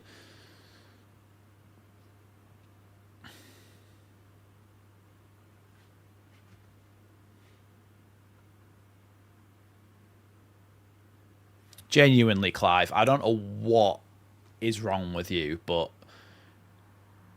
I think you've got some sort of delusions of grandeur. You think that Leeds just have the right to be well up there. Like, don't forget that Leeds were also really low in the league under your beloved Bielsa as well. We were also really low down in the league in our second season. Once we were found out, we played amazing, interesting, fun attacking football in the Championship. We played it for one season in the Premier League. We were found out and we couldn't do it anymore. Now, Bielsa was an amazing manager for us, and he brought us back to being a decent club again. And we can never thank him enough for that. However, there is a reason why he has never been an elite manager like a Pep Guardiola, because it is just one way. And once that's gone and people have found out how to play against it, there is nothing else after that. Like, we have to be realistic. He's not the best manager of all time or anything, is he? He was amazing for us, and he did fantastic to get us where he did. But he is not infallible.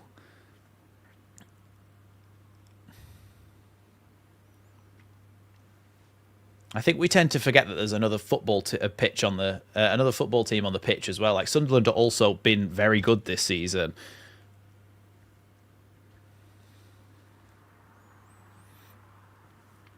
I think if everybody else is saying it to you, Clive, and you're the only one saying the other thing, maybe that's when you need to realise that you might be wrong.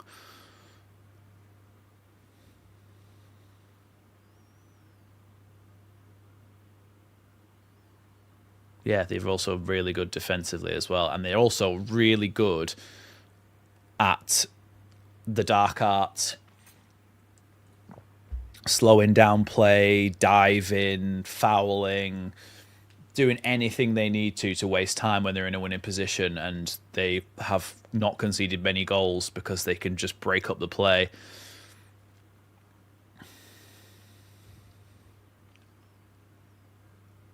Here's Ampadu.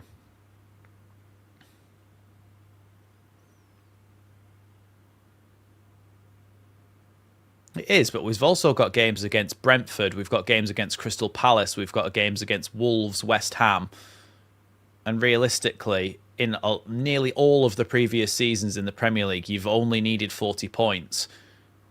Dan James looking to try and cross this one into the box. Gets it into Bogle, who his shot is blocked, and then Siddiqui can clear. Look, Leeds just need to pile on the pressure for the next however many minutes.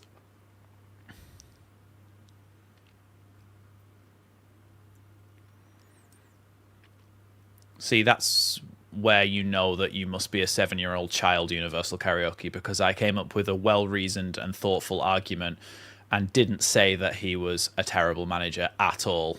Nonto's shot wide there. And you've summed it up incorrectly and basically lied about what I said, so there's no point having a conversation with somebody who does that. But this is it, exactly like someone just said then. Was it Paul?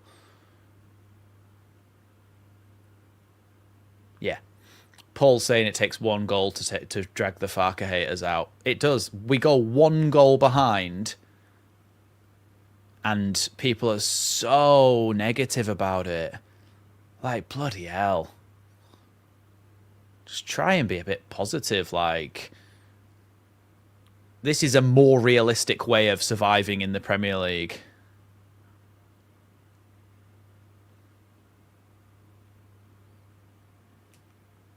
Now Strauch. Goodmanson. Nonto. Rodon. Stach can play that back out wide to Dan James now. At time, Dan James is just like... He's won Leeds a corner there. He's basically passed the ball to Dan James and see if Dan James can get the ball in the box, because he can do it on his own at times. We're doing the same thing again. So this time, now Bogle's coming off for Biol. And Goodmanson's coming off for Pirro. Or Peru.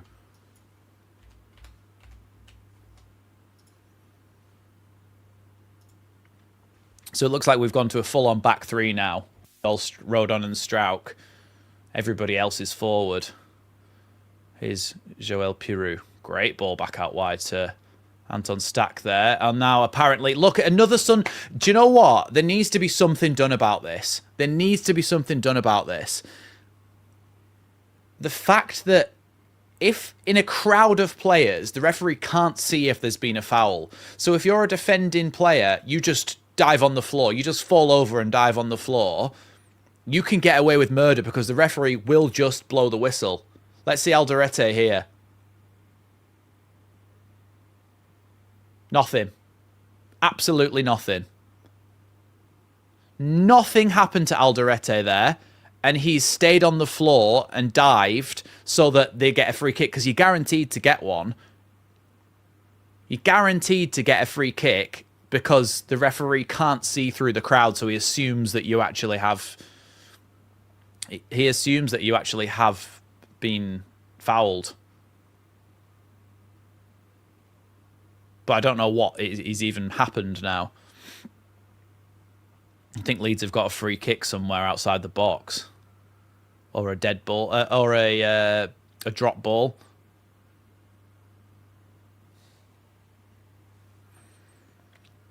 Yeah, it's a drop ball, and now Leeds have got it back again. Peru with the ball into the box. Cleared away. Stach challenges it and gets it off Angulo. Now Stach feels like he was fouled there. Nothing given, though. He feels like he was body checked, but Nonto can bring that one down as it's cleared long. Now Joel Peru, who is centre-back at the moment, by the way. Our Golden Boot winner from last season is picking up the ball at centre-back. Ampadu. Rodon. Biol. Now Rodon again. Ball out wide to Dan James. Peru trying to make a run beyond him. Dan James trying to move people around a little bit. Rodon over on the right-hand side. Now Dan James again. It's going to be a throw in to Leeds. Chance to throw the ball into the box.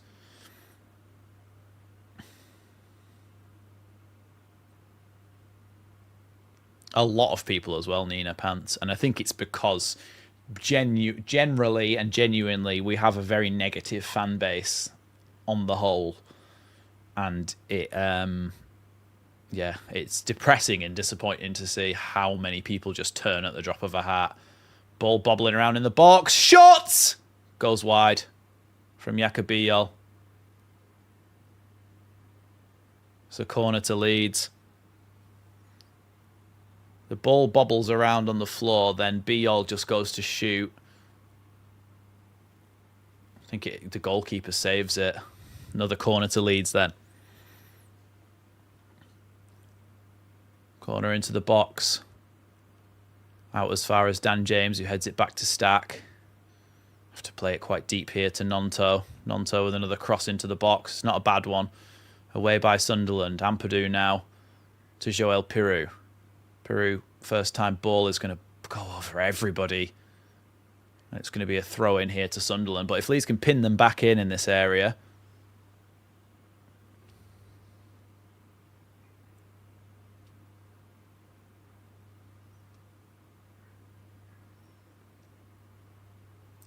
Bertrand Traore to come on then for Sunderland. I'm just going to leave it now for the Leeds lineup. But Angulo is the one to come off for Sunderland.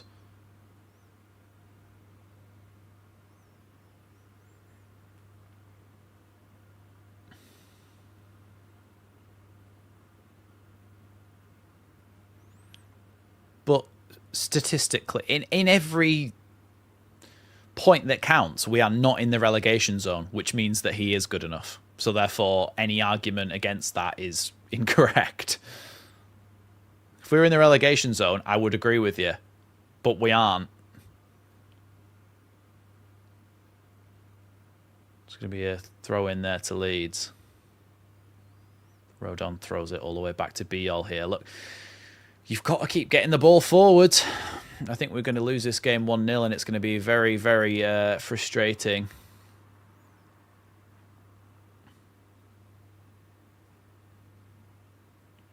Now Strauch.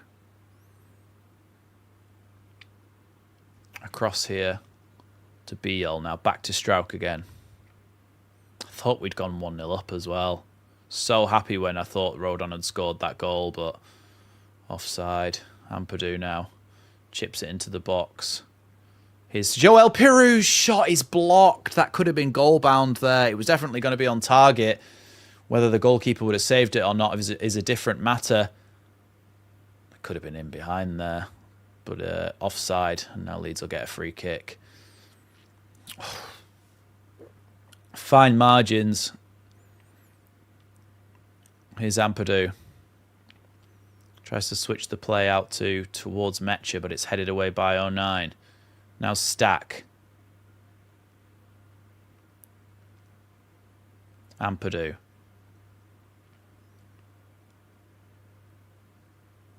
Good ball from Strauch. Now, that wasn't a foul by Nonto, though, was it? Are you taking the piss out of me, ref? Nonto jumped over Luke 09, who came in for a sliding tackle. But he can't help where his body goes. That's just physics. Unless you want Nonto to start rewriting physics, then what do you expect him to do there? He's jumping over a sliding tackle.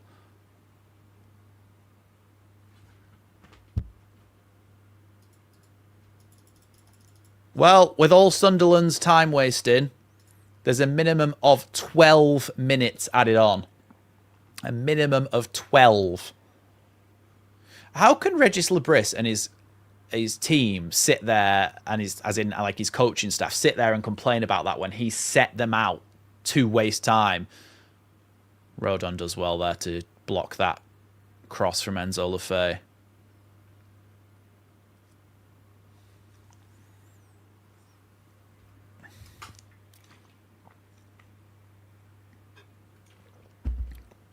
So it's 1/6 of the entire game almost to be played again. To be added on.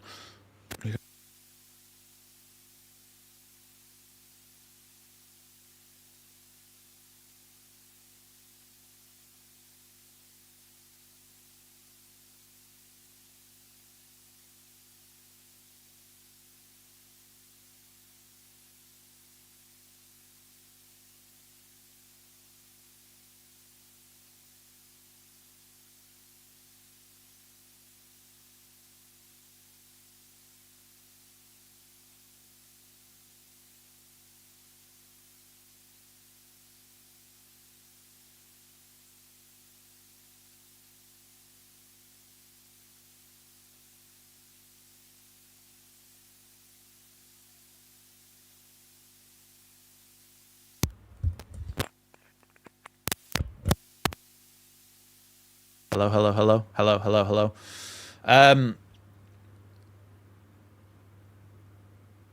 Right, okay, I think we should be back. We could see for a mile off that he dived there. He just jumped on the floor. Oh, look at them going down, going, oh, I'm in so much pain. Well, you're not, are you? So just get up and get on with it. Oh, God, it makes...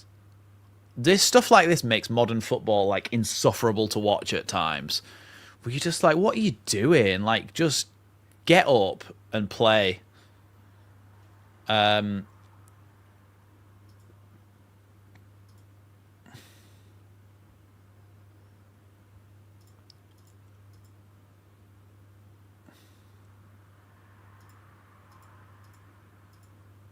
not going to look at the chat just in case of goals and things.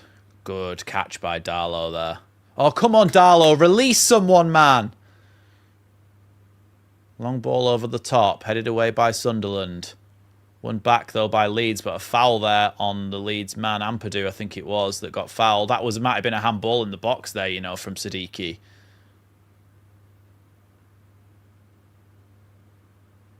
Calvert-Lewin. Piru back across the middle to Strauch. Good ball from Strauch out towards Dan James. That's going to go all the way out for a goal kick. There's a VAR check, I think. No. Siddiqui then. Inside the box. Ah, it was his stomach. No, he just used his stomach. Bertrand Traore still pretending to limp here. He's only just come on.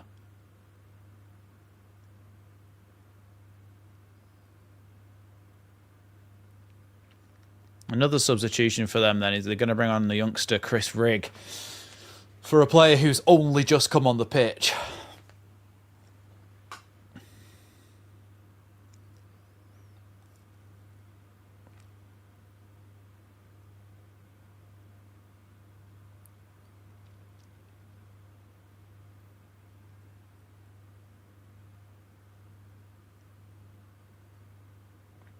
This time, we've a lot of time added on, but it doesn't mean we shouldn't still be trying to get the ball forward as much as possible. Jacobiel. Back to Carl Darlow. Rodon tries to flick that one on one more. No one there. Nonto picks up the loose pass from Sunderland. Now Piru over on the right-hand side. He's got Rodon going beyond him. Ball to Rodon. Tackle by Sunderland there by Hume, and it's going to be a throw into Leeds. Chance for Ampadu to throw it into the box. Still 7 minutes to go here. Plus whatever gets added on in this time.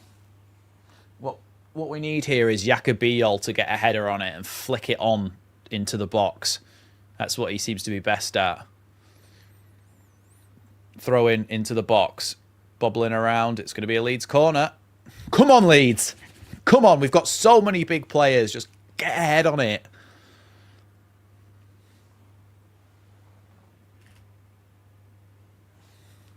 Stack them with the corner kick. Corner comes in from Stach onto the penalty spot. Bobbling around. Goalkeeper can catch it in the end. Alderete just dived on the floor again for Sunderland in the box. He is a rat, isn't he?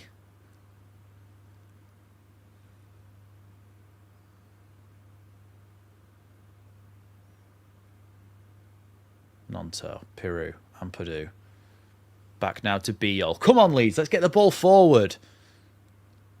Get the ball forward. Get it out wide. Get Dan James on it. Get him crossing the ball into the box.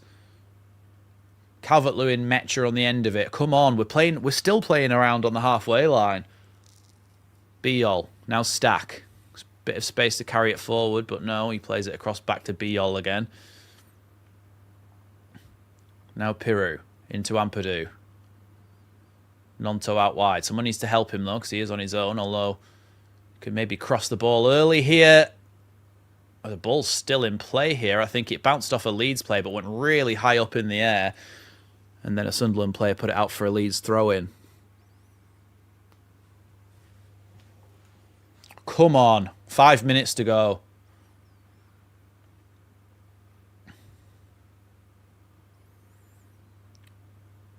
Ampadu with the throw-in. Ball! Oh, Bijol got a header on it, but the goalkeeper caught it. It was going in the top corner, but just couldn't generate the power.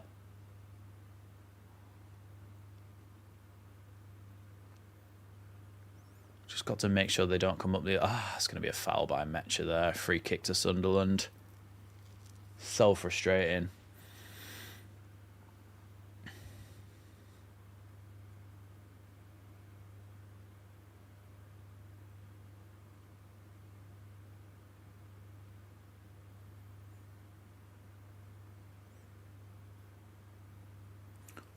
Since the 14th of December, Sunderland have only won 2 games. And we seem to be really struggling here. Here's Stach charging forward.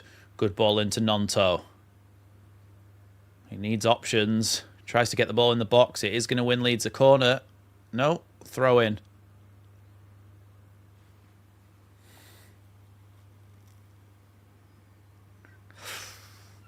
God. It's not fun, is it, being a Leeds fan, eh? Ampadu with the throw-in then. Ampadu throws it in. Back out to the edge. Piru. Oh, Piru, man, don't just shoot on the full volley from that distance. Please.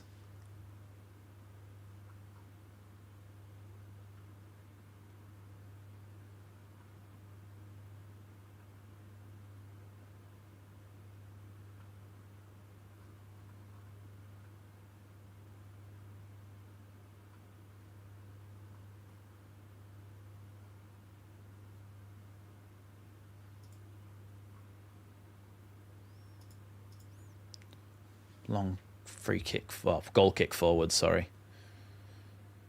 Ampadu, Stach, Nonto. Trying to play a ball forward, picked up by Piru, now Nonto again. Nonto felt like he was maybe fouled there, but nothing, no, but Leeds do have the ball back. Eventually they're able to just clear, just hoof it, Alderete now. Bijol, and Strauch sweeps up and gives it back.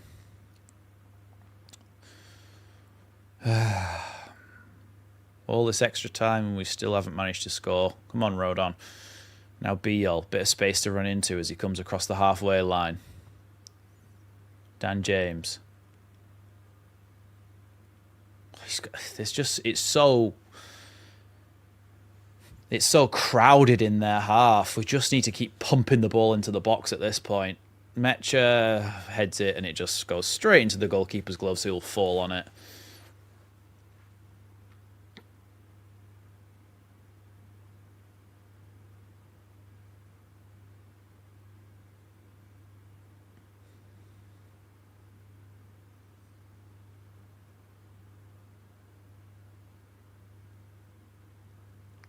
Here's Ampadu.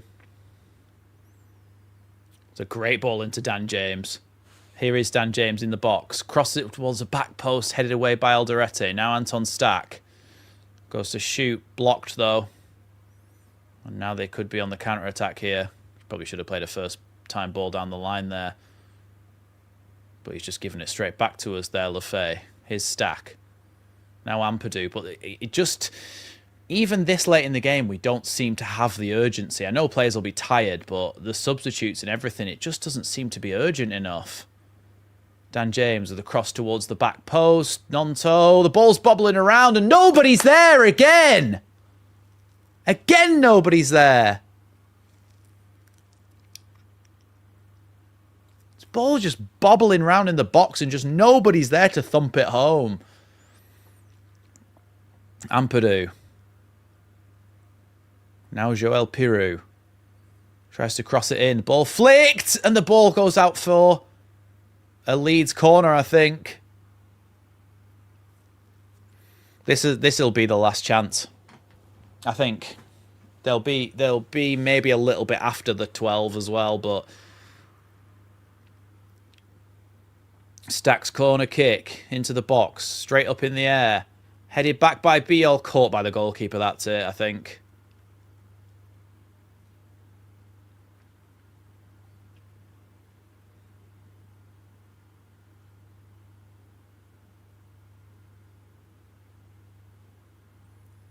One clearance by Elborg. Here's Dan James. Maybe the last chance for Dan James to come forward. He's going to lose the ball. I knew it. I knew he was just going to lose the ball. It's going to go all the way to Darlow. You've got to just pump it, Darlow. I think he's pumped it too hard. No, edge of the box, and now it's gone to Enzo Lefay, who's just going to be able to hoof it down the pitch.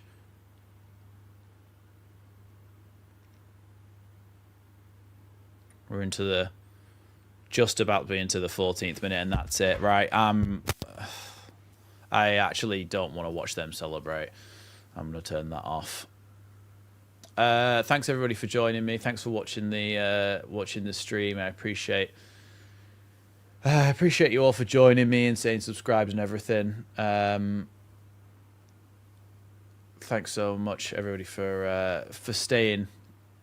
And that was really, really crap to watch. I'll do a match reaction now, get that uploaded, and then we've got Norwich at the weekend, so that should be a nice little respite from the Premier League. But thanks, everybody, for joining me. I appreciate it, and I'll